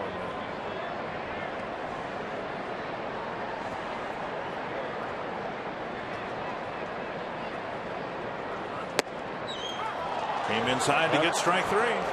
And strikeout number 6. Getting Span for the 2nd time in a ball game. Firestone leaderboard. Joe Mauer tops the list. Home runs by American League catchers. Jason Varitek, who homered to tie the game, is number 2 on the list.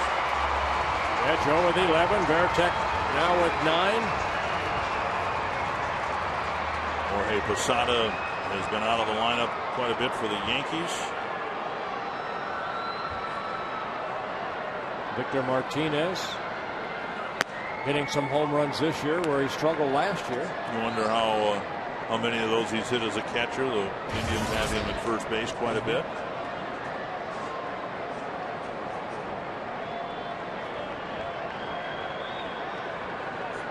One and 0 to Mauer, trying to get something started here in the Twins' 6th. A little bit low, and Varitek held it for a while. 2-0.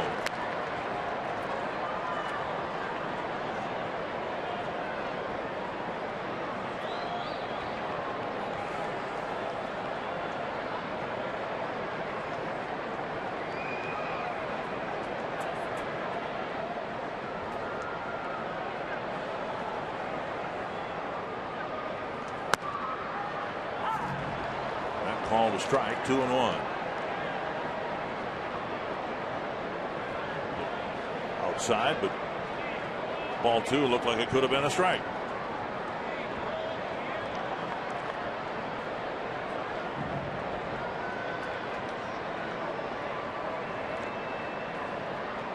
And Beckett staring down Mauer. And where Span asked for time right away, Mauer waited and waited and waited. It's the 2nd time this inning that Beckett has just held the ball with the Twins batter in the box.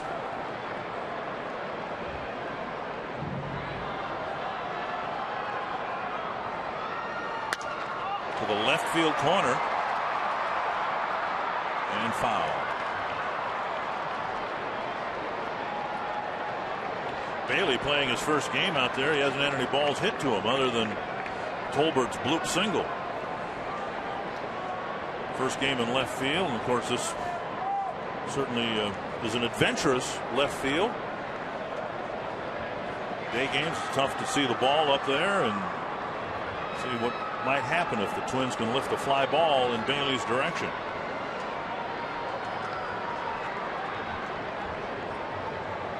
Two and two to Mauer. There's a liner to left. Hit right at Bailey.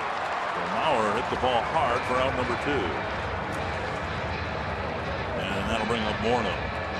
The scoreless streak to start Anthony Swarzak's career, tied for second longest in team history. Reliever Doug Corbett matched it in 1980. The record is 13 1/3 innings by Benji Sampson 11 years ago. Remember Benji Sampson? A soft tossing left-hander the Twins had. Here's Morneau, 0 for 2, a strikeout and a grounder to second. Is he the young man from Iowa? Yes, from north central Iowa, right. I believe. Just off the plate, ball 1.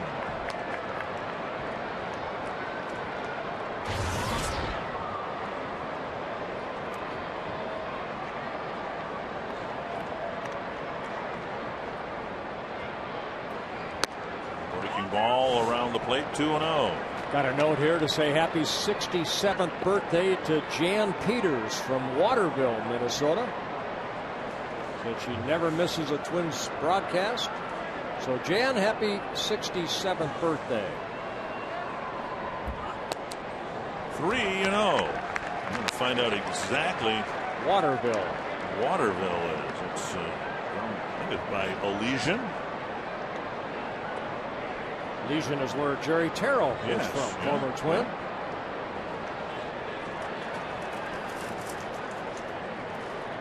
Owatonna Faribault area, 3-1.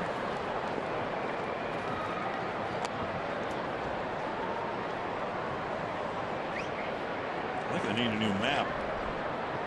Waterville's right on one of the seams of my map. There it is, right between Faribault and Mankato. Or a little bit down the road from Morristown.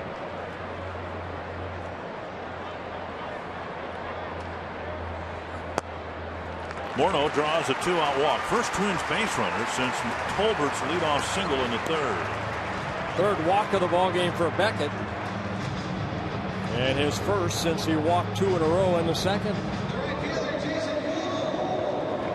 Kubel at the plate, and he, like Mauer and Morneau, first 2 plate appearances, a strikeout followed by a ground ball to second.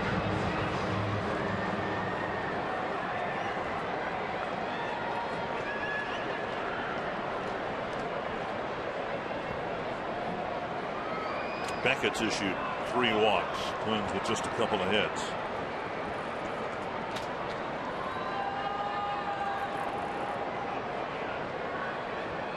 I think you've gone on record as saying you enjoyed pitching the early day games, whether it's a noon game on a Thursday or in the old days the 11 o'clock the game. Morning game on Saturday. Yeah.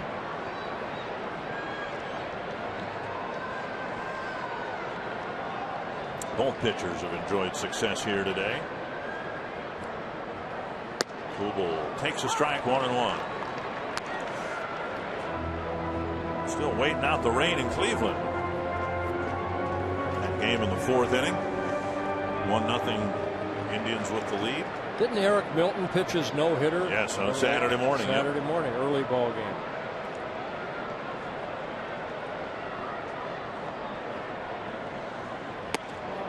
Get them before the hitters wake up.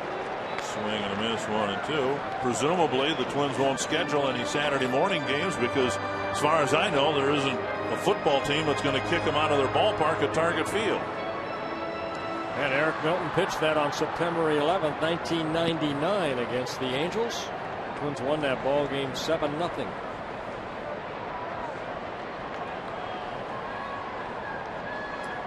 One and two to Kubel. Trying to put the Twins back in front, and now from the stretch, Beckett stares down Kubel. Now they've taken away Dean Chance's first no-hitter, the 5-inning. The 5-inning one was disallowed by baseball years ago. I'm not sure if it's still in the media guide or not. It's still in the media guide. Yeah, I don't think that's officially recognized anymore. Swing and a miss, and Beckett strikes out Kubel and pitches a scoreless 6th. So we go to the 7th And a great pitcher's duel here at the Dome. Josh Beckett against Anthony Swarzak.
Here at the major league level. And Perkins, you don't know how long he's going to be, even though, you know, he played long toss here this afternoon or this morning. I think the plan is for Perkins to have a bullpen session down in Florida and then go down and stay in Fort Myers and pitch in a rehab down there and get a start in and see how things go. Yeah, they want to make sure that he's healthy, number one key, and then also build up his arm strength again. And it might require maybe a start or two at the minor league level. 1-1 to Varitek, who got a hanging changeup and hit it over the center field fence to tie the game his last time up. Oh, good fastball right there, just missing down. So he creates a good angle straight over the top. Second straight start. He's done a very good job of keeping that ball down in the strike zone. There goes another one. Varitek has gotten Swarzak twice, and the Red Sox take the lead 2-1. Well, the previous pitch, he did a good job of keeping it down, and then he came back with a fastball that stayed about thigh high, and Varitek did not miss it.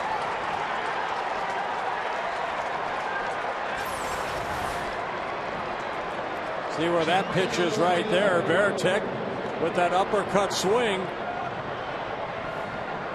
Hits it in the upper deck.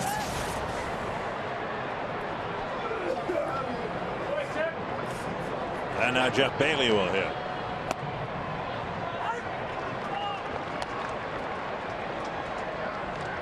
Strike one to Bailey, who hit a fly ball to Span, his most recent time up, 0 for 2 on the day. Out of short right center field. This is going to be a tough play. Tolbert can't make it, and the ball bounces by Kubel, and Bailey goes to second with a double. Texas leaguer. Looks like it might have tipped off the end of Tolbert's glove. Here's our Dodge game summary. Well, Joe Crede hitting a home run for Joe Crede. His 9th home run of the year in the 5th inning. The first run that Swarzak has allowed was off the bat of Jason Varitek. His 9th home run. And both starters doing a good job. Beckett with 7 strikeouts in the ballgame. Swarzak with 3. So pitching to the bottom third of the Boston lineup, Swarzak runs into trouble here in the 7th. He'll be taken out, and Jesse Crain will relieve him.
But Anthony Swarzak, 2 very, very good quality starts at the major league level. And now Jesse Crain will come in with a runner at second, nobody out here in the 7th. Well, Jesse making his 17th relief appearance. Been over a week for Jesse to be on that mound. The last time he worked was last Wednesday in Chicago, where he worked 1 shutout inning. Lugo, the number 9 hitter, might be asked to bunt here with Bailey at second and nobody out. That was a tough play right there for Tolbert to go back as far as he was, and then Kubel was playing a pretty deep right field. That little Texas leaguer right off the glove of Tolbert, almost caught it.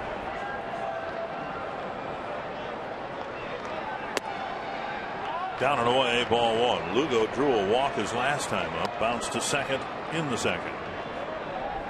DeMarlo Hale flashing the signs.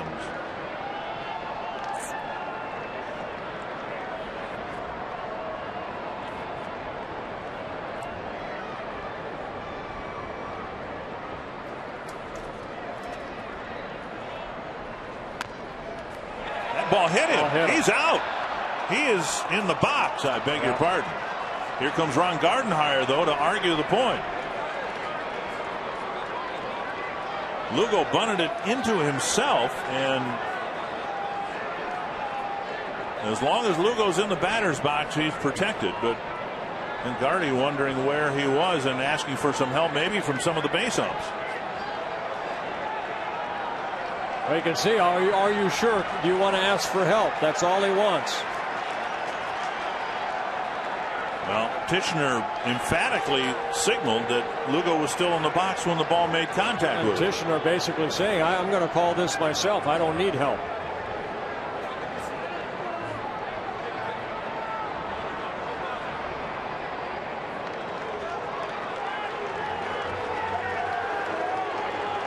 I'll bet we've got a replay that'll show it.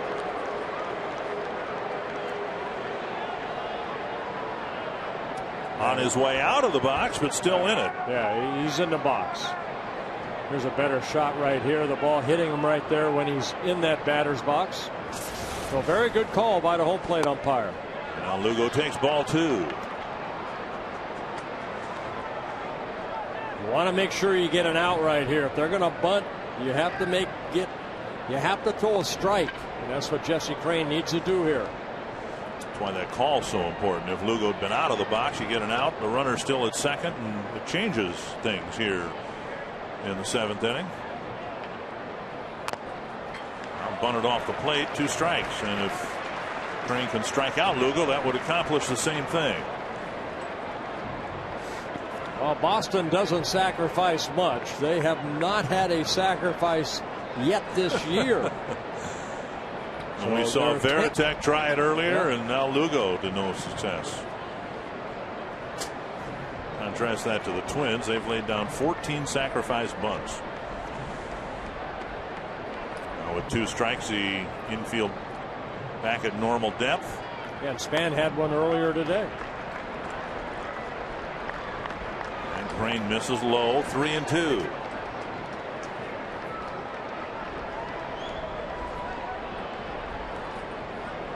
Sean Henn warming up down in the Twins bullpen. He is warmed up. 3-2 to the number 9 hitter. Punch to right field.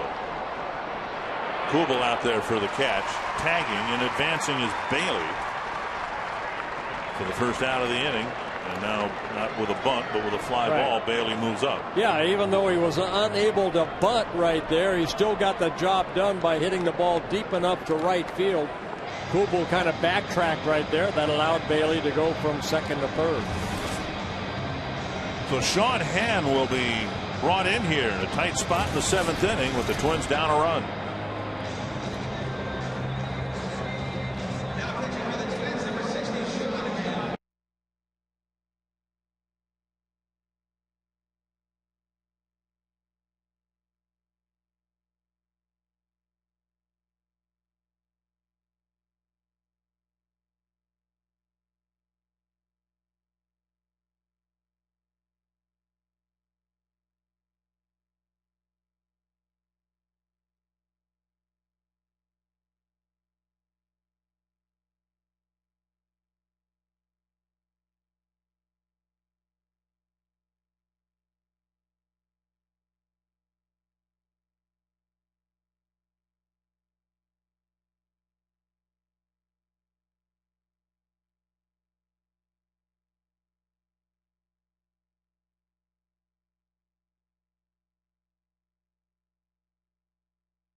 The tradition wall will have the name of every player in Twins history, and you can be a part of that tradition.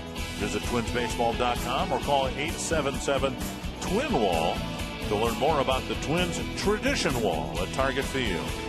Infield in. Ellsbury at the plate, 1 out.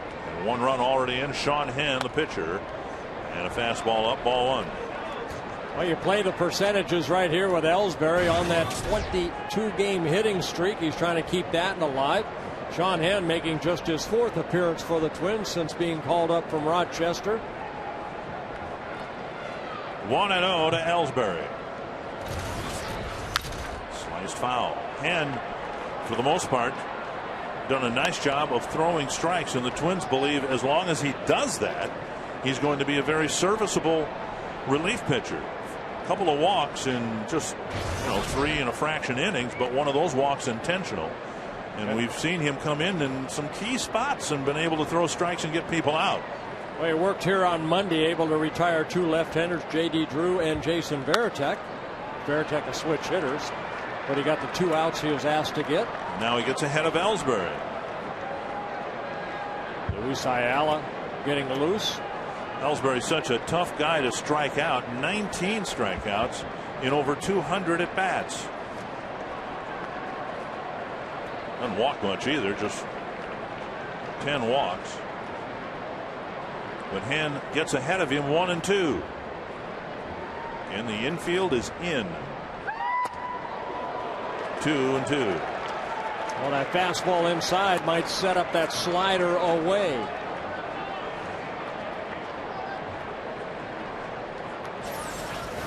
Redmond sitting inside, and that ball inner half of the plate. Ellsbury waiting till the last second to get out of the way.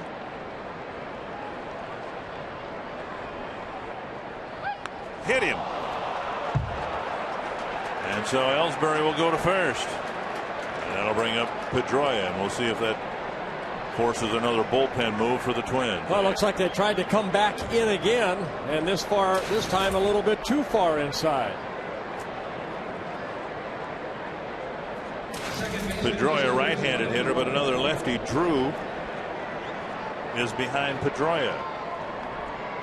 So hand might be left out there to pitch first to Pedroia and then Drew. Infield back now in double play depth. Pedroia has hit the ball on the ground 3 times already today. Once to second, once to third, once to short. And Pedroia's hit into 10 double plays.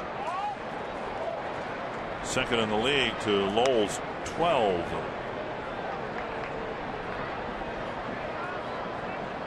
That just means you hit the ball hard, because he gets down that line pretty quickly. Bailey at third. And Ellsbury at first. Good pitch right there.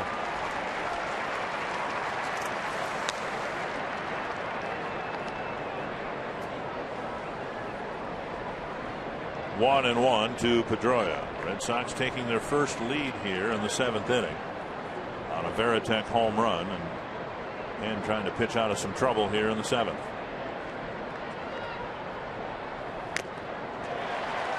One and two. Pedroia just 14 strikeouts and 183 at bats. So these guys that do such a good job for the Red Sox getting on base do an even better job of simply putting the ball in play. Put the ball in play.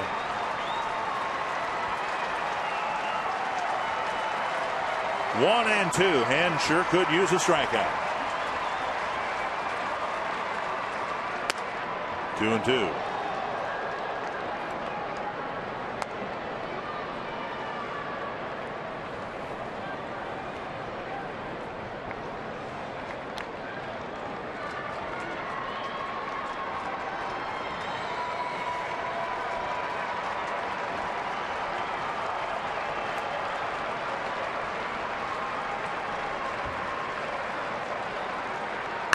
Poke to right.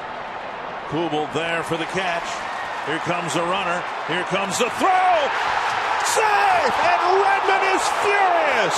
He's tossed. It looked like he put the tag on the hand before the hand reached the plate. Boy, the home plate umpire, very quick fuse right there by throwing Mike Redmond out of the ball game.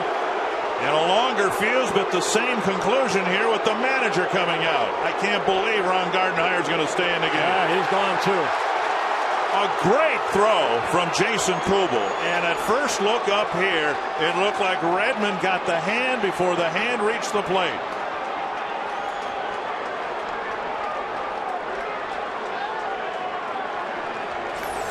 Well, let's take a look at the throw.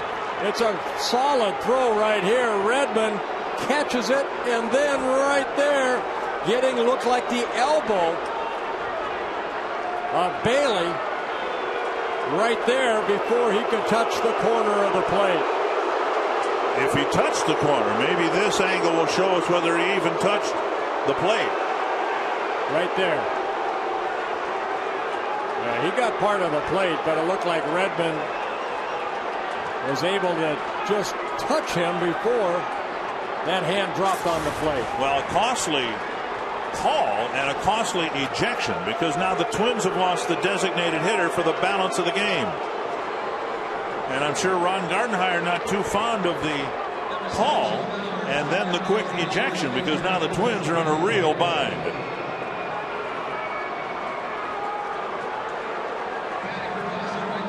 And Mauer gets no time to warm up or anything because of the ejection. This is not Redmond leaving because of an injury.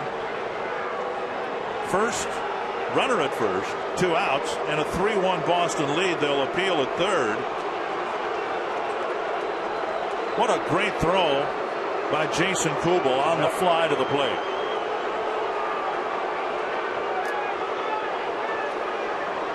Michael Cuddyer, great arm in right, and Kubel shot off his arm, getting a rare start in right field. And a bouncer headed up the middle. Tolbert flips to second, and the inning ends. A home run by Veritek and a controversial third run for the Red Sox.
McDonald's, I'm loving it. By Dodge, live strong, live bold, live now. Dodge, grab life. And by Aflac, we've got you under our wing.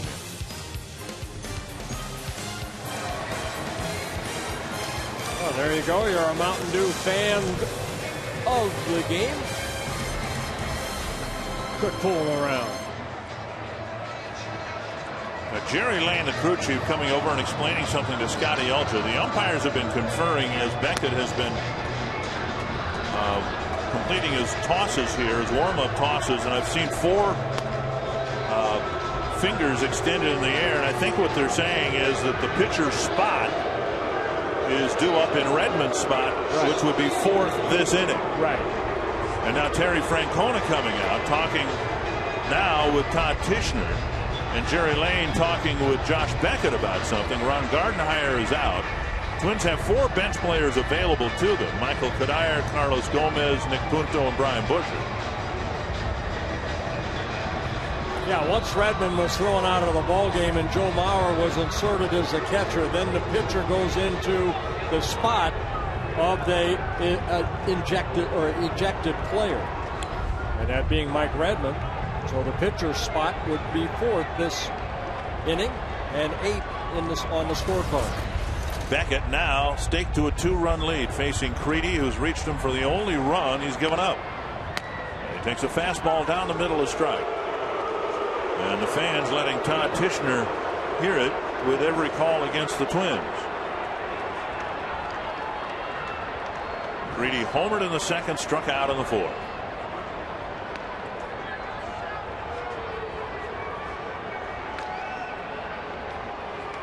And now 2 strikes.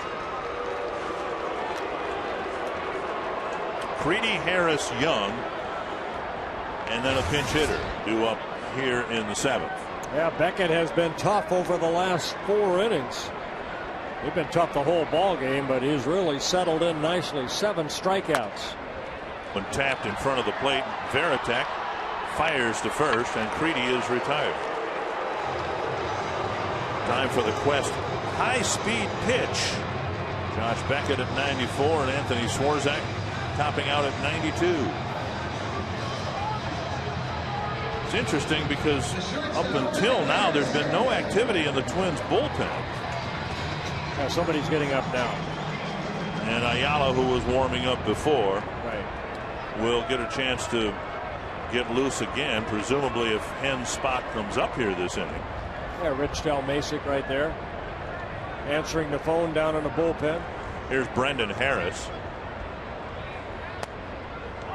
Ball one.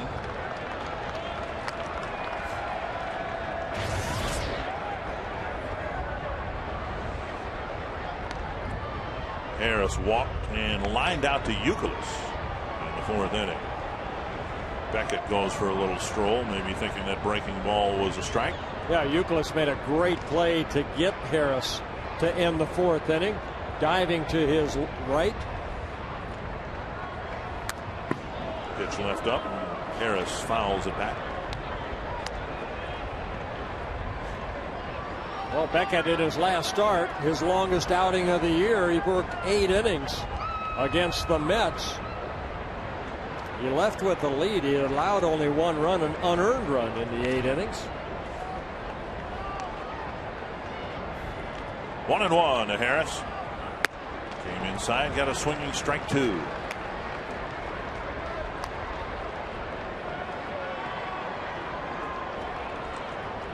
Twins haven't been able to build much of anything with 3 walks and just 2 hits against Beckett, who's been in control, and he showed off that fact very early on when he struck out Span, Mauer, and Morneau to start the ball game. 1-2 to Brendan Harris.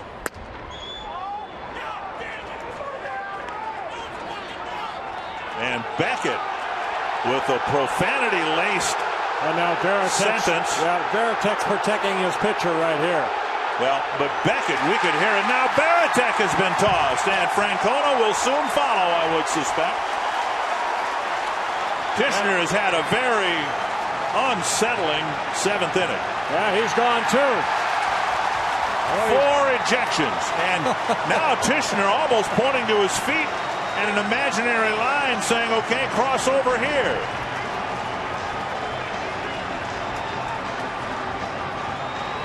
I think Terry Francona saying, you know what, both sides have been unhappy with your strike zone here this afternoon and some of your calls. Well, I'm sorry, the breaking ball to Harris looked like it was a strike, and that pitch, and Francona's getting his money's worth.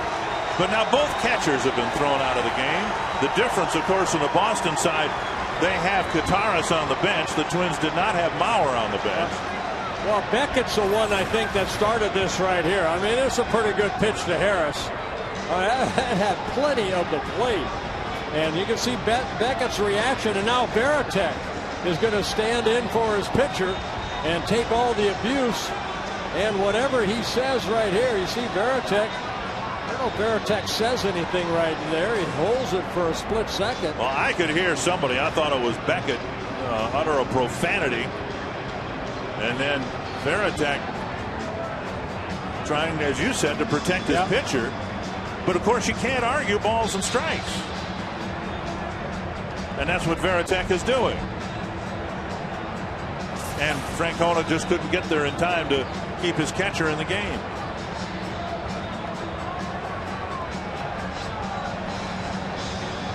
Well, through it all, Baldelli now is getting loose down in the Boston bullpen. And I'm not sure why Rocco Baldelli would be trying to get loose. Unless someone else got ejected.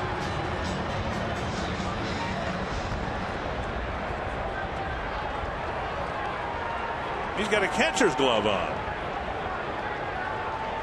Well, he's just helping out. Maybe they, well, with unless there's some reason that maybe don't have a backup catcher. Contentious now in the ballgame. Oh, yeah, he was down in the bullpen. Right. Contentious was down in the bullpen, and Baldelli's trying to warm up another pitcher. 2-2 to Harris. Been an interesting 7th inning, hasn't it? Down the line, and Harris around first, on his way to second. He's got a double with 1 out in the 7th.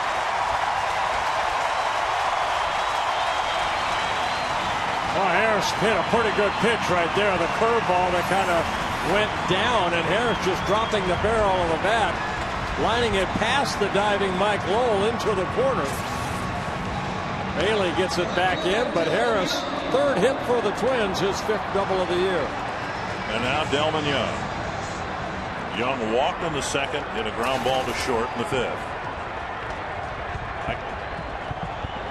I can't remember seeing an inning like this where a catcher and manager have been ejected in the top half of an inning, and a catcher and a manager ejected in the bottom half of an inning. Young lifts it foul into the upper deck.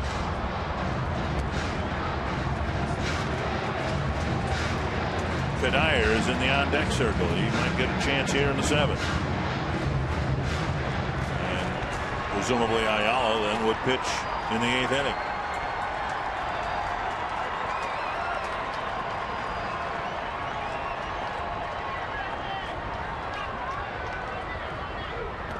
In the dirt, Contentious, who had to block or try to block a lot of those last night, had pretty good practice last night for a key block here in the seventh.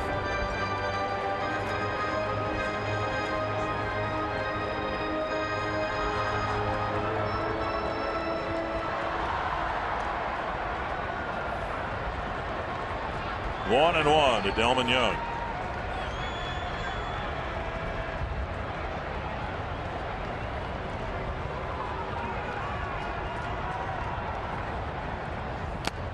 Swing and a foul, 1-2.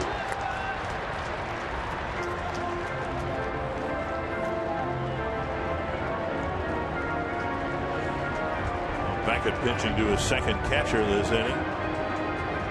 102 pitches on the night. On the day, Ramirez and Okajima warming up in the pen.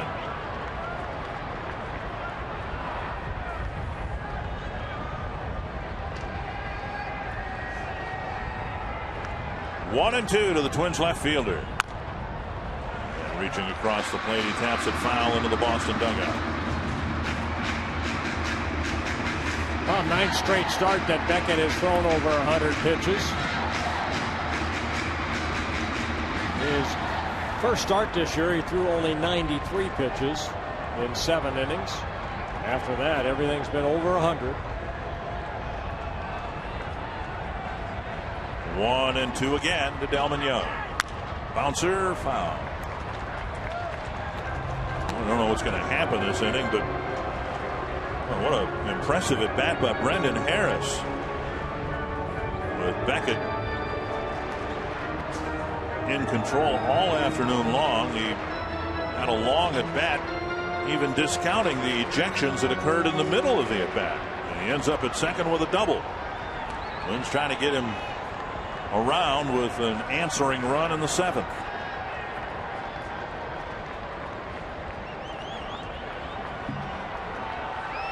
And again, Beckett just staring down the hitter. Now he's ready. 2 away. And it'll bring up Kadire, pinch hitting in the pitcher spot. We kind of see with a runner at second base, Contentious does not give signs between his legs. He kind of taps his shoulder, his pads. And that's what Beckett was waiting on because he didn't like the sign. He wanted to change signs.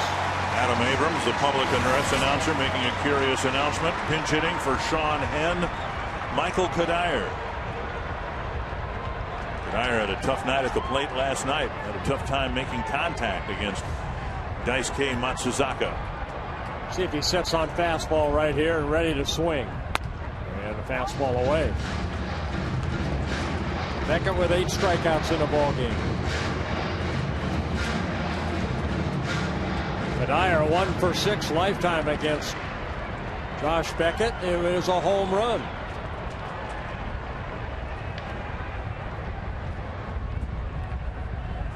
Inside 2-0.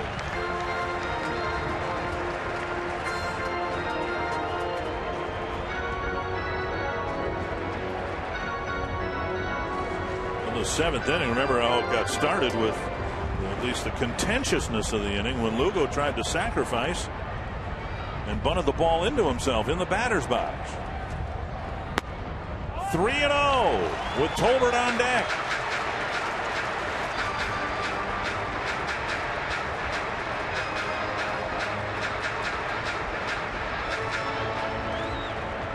Well, Kadire with 7 home runs so far here in the month of May. I'm sure has the green light.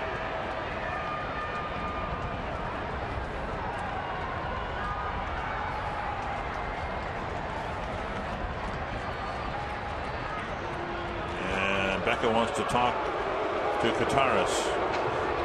See, if I'm Beckett right here, I'm going to be very careful to Kadire because Tolbert on deck. Kadire could tie the ball game with one swing. Tolbert is not known for his power, so you're going to kind of pitch. You're going to be very careful to Kadire here. 3-0 to the pinch hitter. If you walk him, you walk him. And he walks him. Yep. Now, in another spot, in a normal game, you might imagine Tolbert being pinch hit for here. But because the Twins have lost the designated hitter, they have only 4 bench players to begin with, and they just use one of them. Tolbert's got a hit here. Busher could pinch hit. Switch hitter Punto could hit. Gomez available to pinch hit or pinch run, but we don't know how long we're going to be here today and how many times the pitcher spot is going to appear in the batter's box. 2 on, 2 out. Tolbert lifts it to left. Bailey drifting to the corner, puts it away, and ends a long, interesting, and frustrating 7th inning for the Twins and the Red Sox.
Luis Ayala comes out of the Twins bullpen after Sean Henn was pinch hit for in the bottom of the 7th. Ayala here worked here on Monday, 1/3 of an inning. Did give up a couple hits, but no runs through 7 pitches, 6 for strikes. Twins ended up losing that ball game Monday 6-5. Ayala making his 19th relief appearance. A young man that relies on a good sinking fastball. And the first batter he'll face is Kevin Youkilis. Youkilis, Lowell, and Ortiz facing Ayala here in the 8th. And there's the first pitch strike. Youkilis has reached all 3 times. A pair of walks and a single against Anthony Swarzak. All 3 runs charged to Swarzak. Here's a fly to short center. And Span gloves it, 1 away. Yeah, again, Swarzak, I thought he pitched a great ball game. He really did. And anytime you get in the late part of the ball game like this, and you keep your club in the game, you've had a good start. 2 very good starts for Swarzak. Now, hopefully, the bullpen can pitch a couple shutout innings here. The Twins get a couple 2, 3, 4 runs and win this ball game. Lowell is 0 for 3.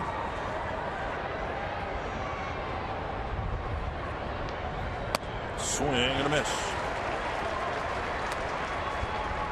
Swarzak probably wondering why couldn't Veritek have been ejected in the 2nd inning.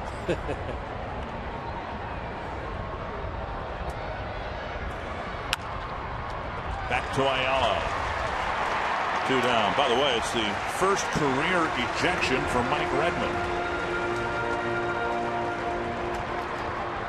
2 down in the 8th, and Ortiz to the plate.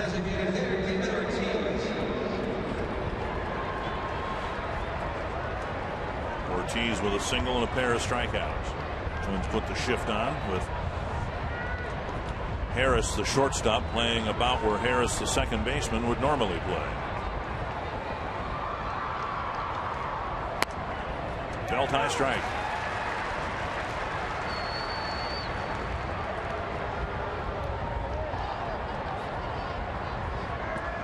See the infield alignment with the outfield playing Ortiz to hit the ball the other way. 1-1.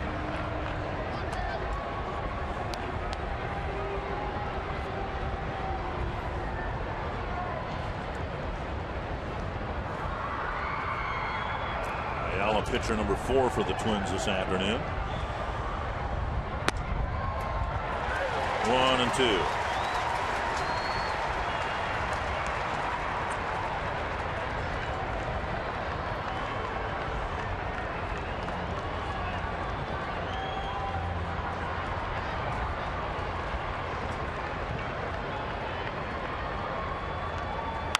Skied to the right side. Well, that baby's up there. That came close to the Kingman ball here back in 1986. Ayala pitches a 1-2-3-8.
Twins trail by 2 headed to the bottom of the 8th inning. Welcome back. I'm Rob Mikowski, and stay tuned to the end of the ball game because we've got 30 minutes of baseball talk coming your way on Quest Twins Live featuring the Toyota postgame wrap.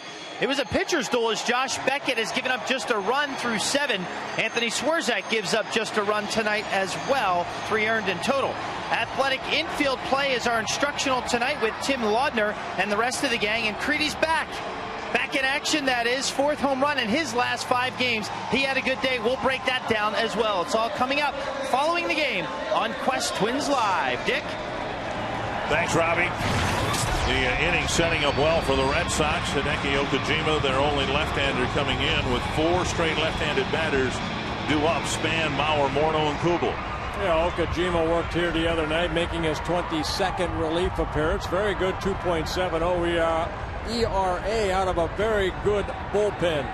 Combined bullpen ERA for the Boston Red Sox, 2.99. That's the best in the American League. 14 saves coming out of that bullpen. Span leading things off. Takes high, ball 1. Okajima has had 34 plate appearances against left-handed batters, giving up 4 hits and 3 walks.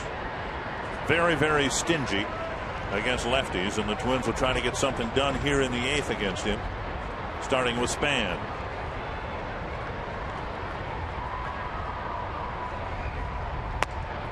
Up high again, 2-0. Twins Twins got a couple of runners aboard in the 7th against Beckett. Couldn't get the hit that they needed. 23,958 paid attendance here this afternoon for the homestand finale.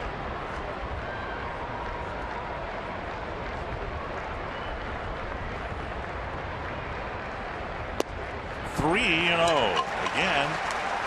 Okajima stingy with walks, but also stingy with hits and walks. Yeah, 9 walks in 20 innings, but 23 strikeouts for Okajima in his 3rd season with the Boston Red Sox.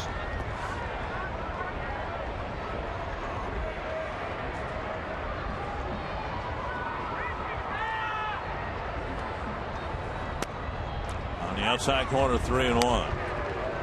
They are still in a 4th inning rain delay in Cleveland. Tampa Bay wrapping up the series against the Indians. It's Tampa Bay's only trip to Cleveland this year, and they're going to wait and wait and wait and wait to try to get that game in.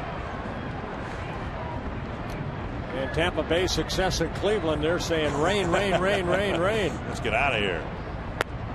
3-2 now to Span. Span has struck out twice and dropped down a sacrifice. When Span has been called out on strikes, almost always it's been on a fastball in the inside corner. Teams pound him in. Well, you can pretty much throw down the middle of the plate and pound him in. You can see him hanging out over the plate a little bit. Struck him out swinging. One away. Right back with 3 straight strikes to get Span. And Span striking out for the 3rd time here this afternoon. Follow the Minnesota Twins on your iPhone and iPod Touch with MLB.com @Bat 2009. Featuring play-by-play, video highlights, and live audio broadcasts. Visit twinsbaseball.com on your iPhone or iPod Touch to purchase. Here's Mauer hitless. Hit the ball hard his last time up to left fielder Jeff Bailey.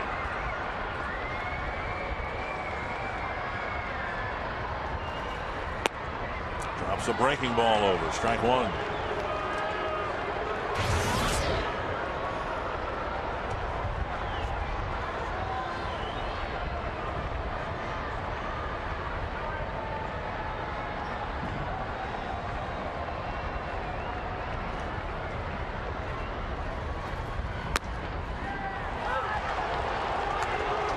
Two strikes. Okajima worked here on Monday. The 7th inning, a 1-2-3 inning with a strikeout. He struck out Delman Young.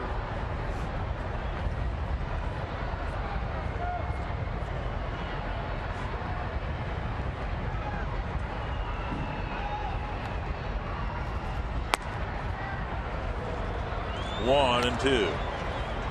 Okajima, 33 years old. 12 years he spent in Japan before signing with the Boston Red Sox in the winter of 2006 as a free agent. It's been a nice addition to their bullpen.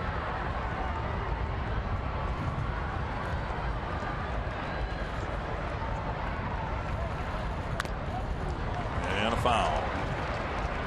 Still 1 and 2.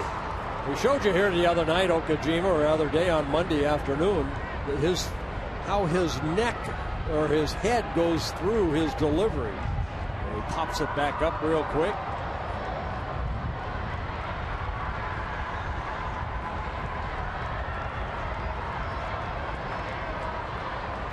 Mauer trying to get aboard for Morneau with the Twins down a pair here in the 8th. Popped up center field. And Ellsbury with the catch out number 2. And a big spot here for Morneau, but Okajima getting the job done because Morneau comes up with the bases empty. He got the first 2 guys in the inning and trying to finish off the 8th inning for the Twins here by getting Morneau. Another lefty, Kubel will follow.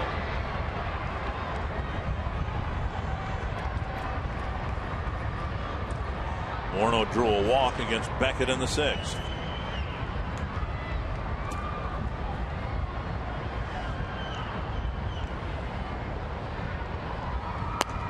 Ball 1.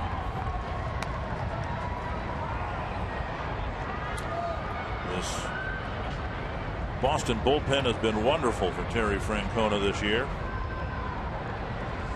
Asked today to just get 6 outs.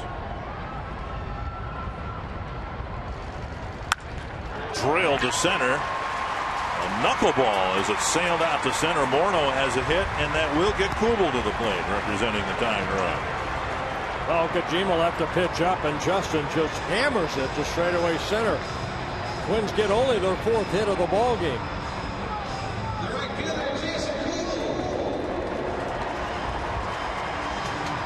And now Kubel. A couple of strikeouts and a ground ball for Kubel. That ball didn't take long to get to Ellsbury right there. That was hit just as hard as his home run hit here. I think you're right.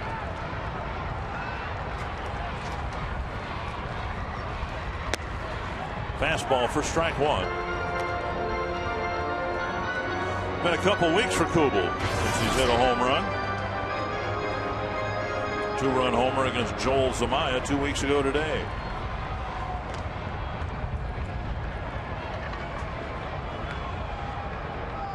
One strike.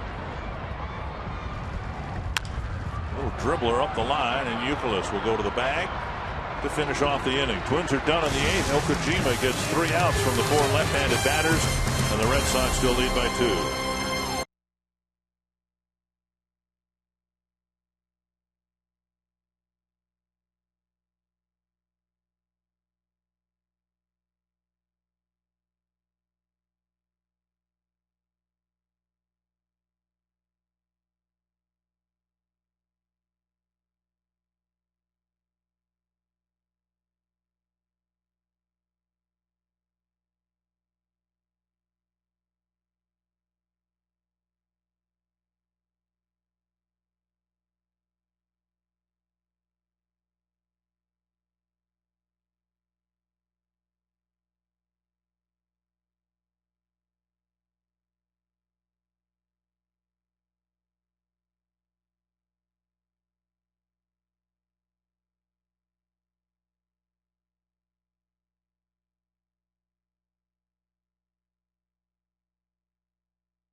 Rapid rewind.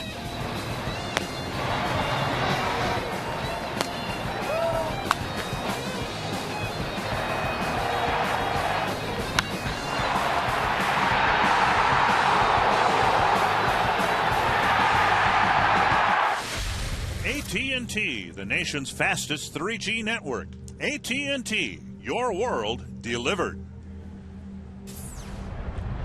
And to the 9th now, and the first pitch to Contentious is hammered into right field. A base hit off of Ayala here, leading off the 9th inning.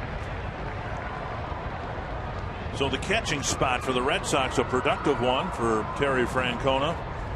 And is it John Farrell, you would imagine, the acting manager for the Red Sox? Well, I'm not sure about that, but yeah, I mean, Jason Barrett, 2 solo home runs.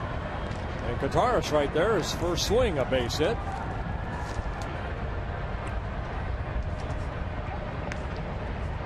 And it is Brad Mills, the bench coach, who's handling things for the Boston Red Sox. 1 strike to Bailey.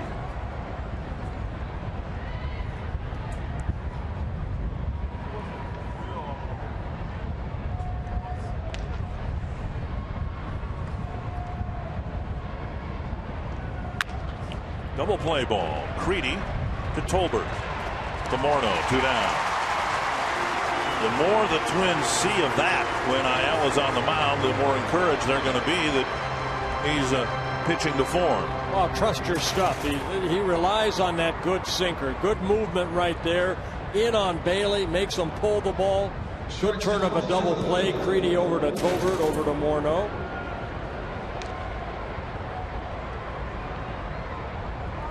Lugo, the hitter, 0 for 2 with a walk. Twins turn their second double play of the ball game. Twins are due to have Creedy, Harris, and Young up, and then a pinch hitter for Ayala with Papelbon warming up on the Boston bullpen.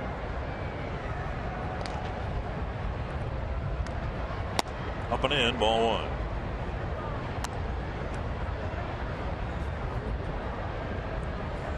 Papelbon giving up a home run to Mauer here on Monday, and home runs allowed in his last 2 appearances. Twins might need a home run if they're going to come back on the Red Sox here today. Called strike, 1-1. A good pitch right there. Get back to even the count. Took a little off a pitch and threw it for a strike.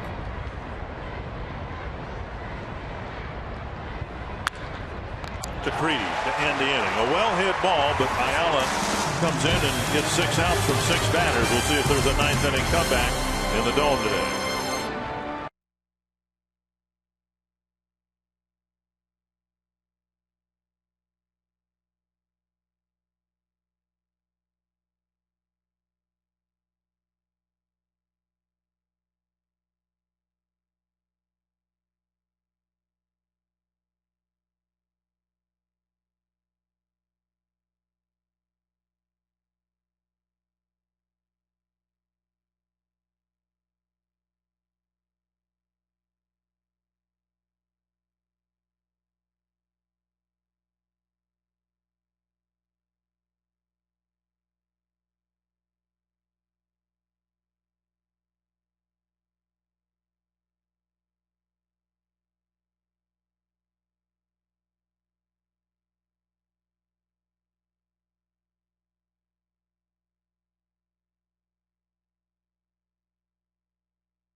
On the right, the acting managers, and there's your Jeep game reset.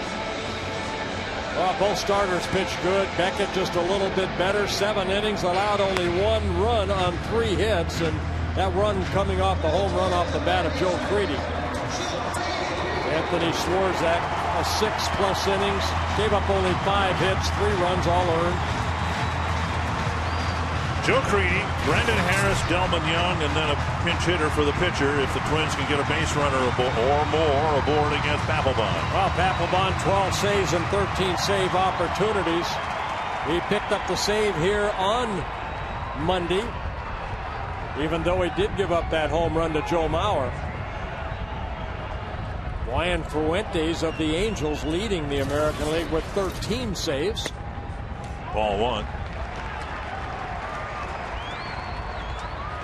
Creedy homered with 1 out in the second. It's the only run the Twins have gotten so far.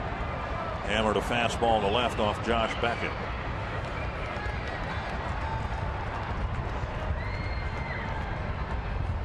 Two and 0. Well, Papelbon with a good fastball starts Creedy off with a couple breaking balls. Papelbon took the mound with a 3-run lead on Monday. He gave up a leadoff single to Jason Kubel, and then 2 outs later, the Mauer home run. Inside, 3-0. Creedy's only faced Papelbon once. Harris has only faced him twice. Young has 2 hits in 5 at-bats against him. Down the middle of strike. Well, Papelbon has worked 21 innings. He's walked 11, 1 intentional with 24 strikeouts. Opponent's hitting only .225 off of him. This is his 5th season with the Red Sox. Fouled back, 3-2. Oh, we saw it from Okajima. He fell behind Span 3-0 and then came back and pumped in nothing but strikes before striking him out. Creedy hoping to get aboard, and the Twins hope to mount a rally against one of the best closers in the game.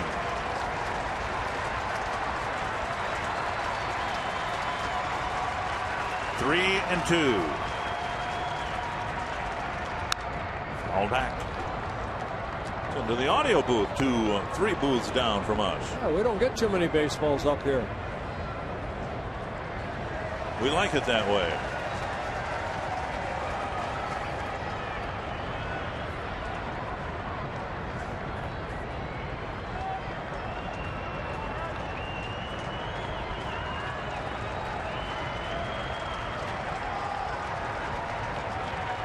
Another 3-2 to Creedy. Pitch up and fouled it back. And you pretty much know you're going to get a fastball right here. I mean, it's a 2-run ball lead for the Red Sox. He does not want to walk Creedy, so he's going to challenge him. And Creedy fouled that fastball off. Papelbon, 28 years old, signed by the Red Sox in 2003 out of Mississippi State.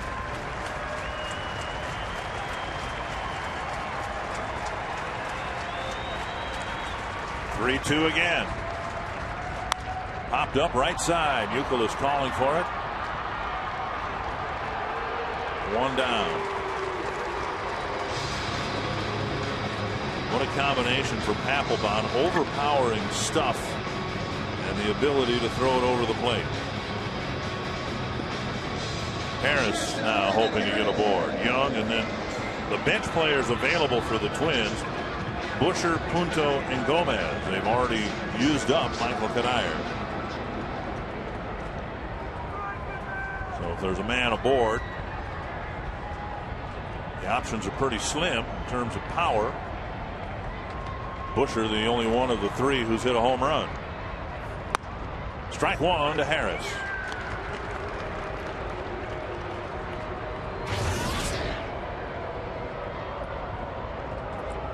Harris with a great at bat. It started before Veritek and Francona were ejected, and finished with a double into the left field corner.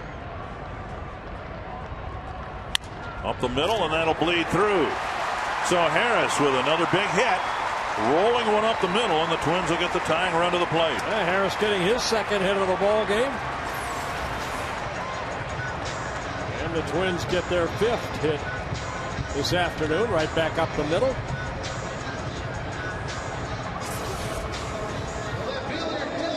All right, Delman, right here. You're my pick to stick. He had a chance. He had this chance back in the 7th inning. Harris had doubled, and Young came to the plate as the tying run, but Beckett struck him out.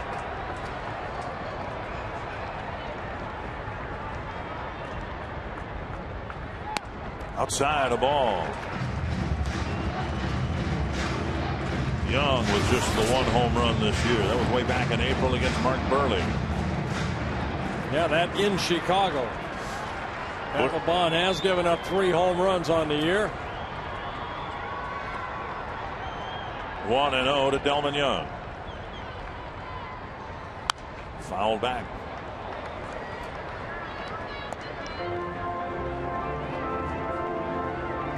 Again, home runs allowed by Papelbon in successive outings, which is rare.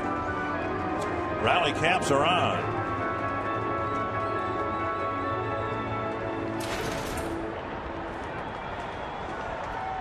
Young with a pair of singles in 5 at bats. Young hit a game-ending flyout against Papelbon here on Monday. Driven foul, and it's 1-2. He needs a hanging slider right here. That's what he needs.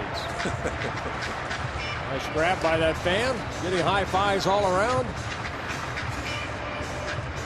Step into one like he did last year in a similar spot against Mariano Rivera. And just hit a fastball down the right field line over the drape.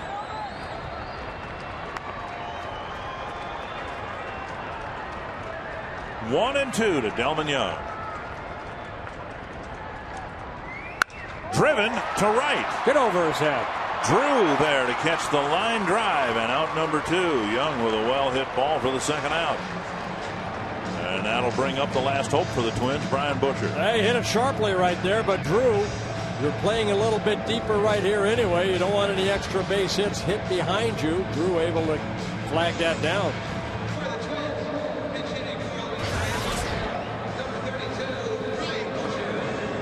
Busher technically pinch hitting for Ayala, who gave the Twins a couple of effective innings out of the pen. And Busher's faced Papelbon a couple of times, but is 0 for 2 with a strikeout.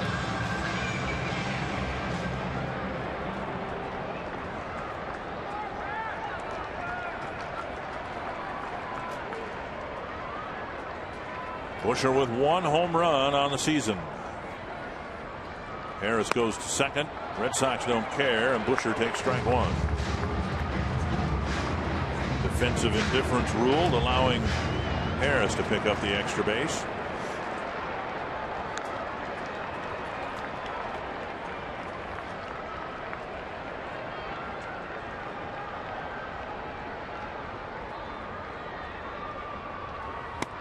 Two strikes to Busher.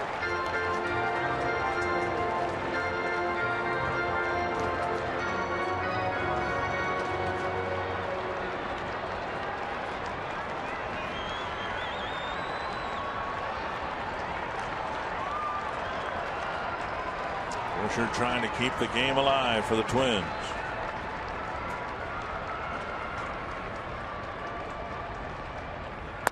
Up high, 1 and 2. If Busher can do that, Matt Tolbert is the next hitter for the Twins.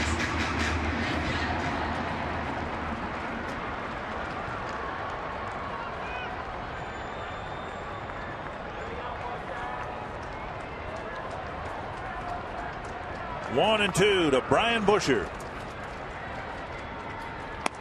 2 and 2.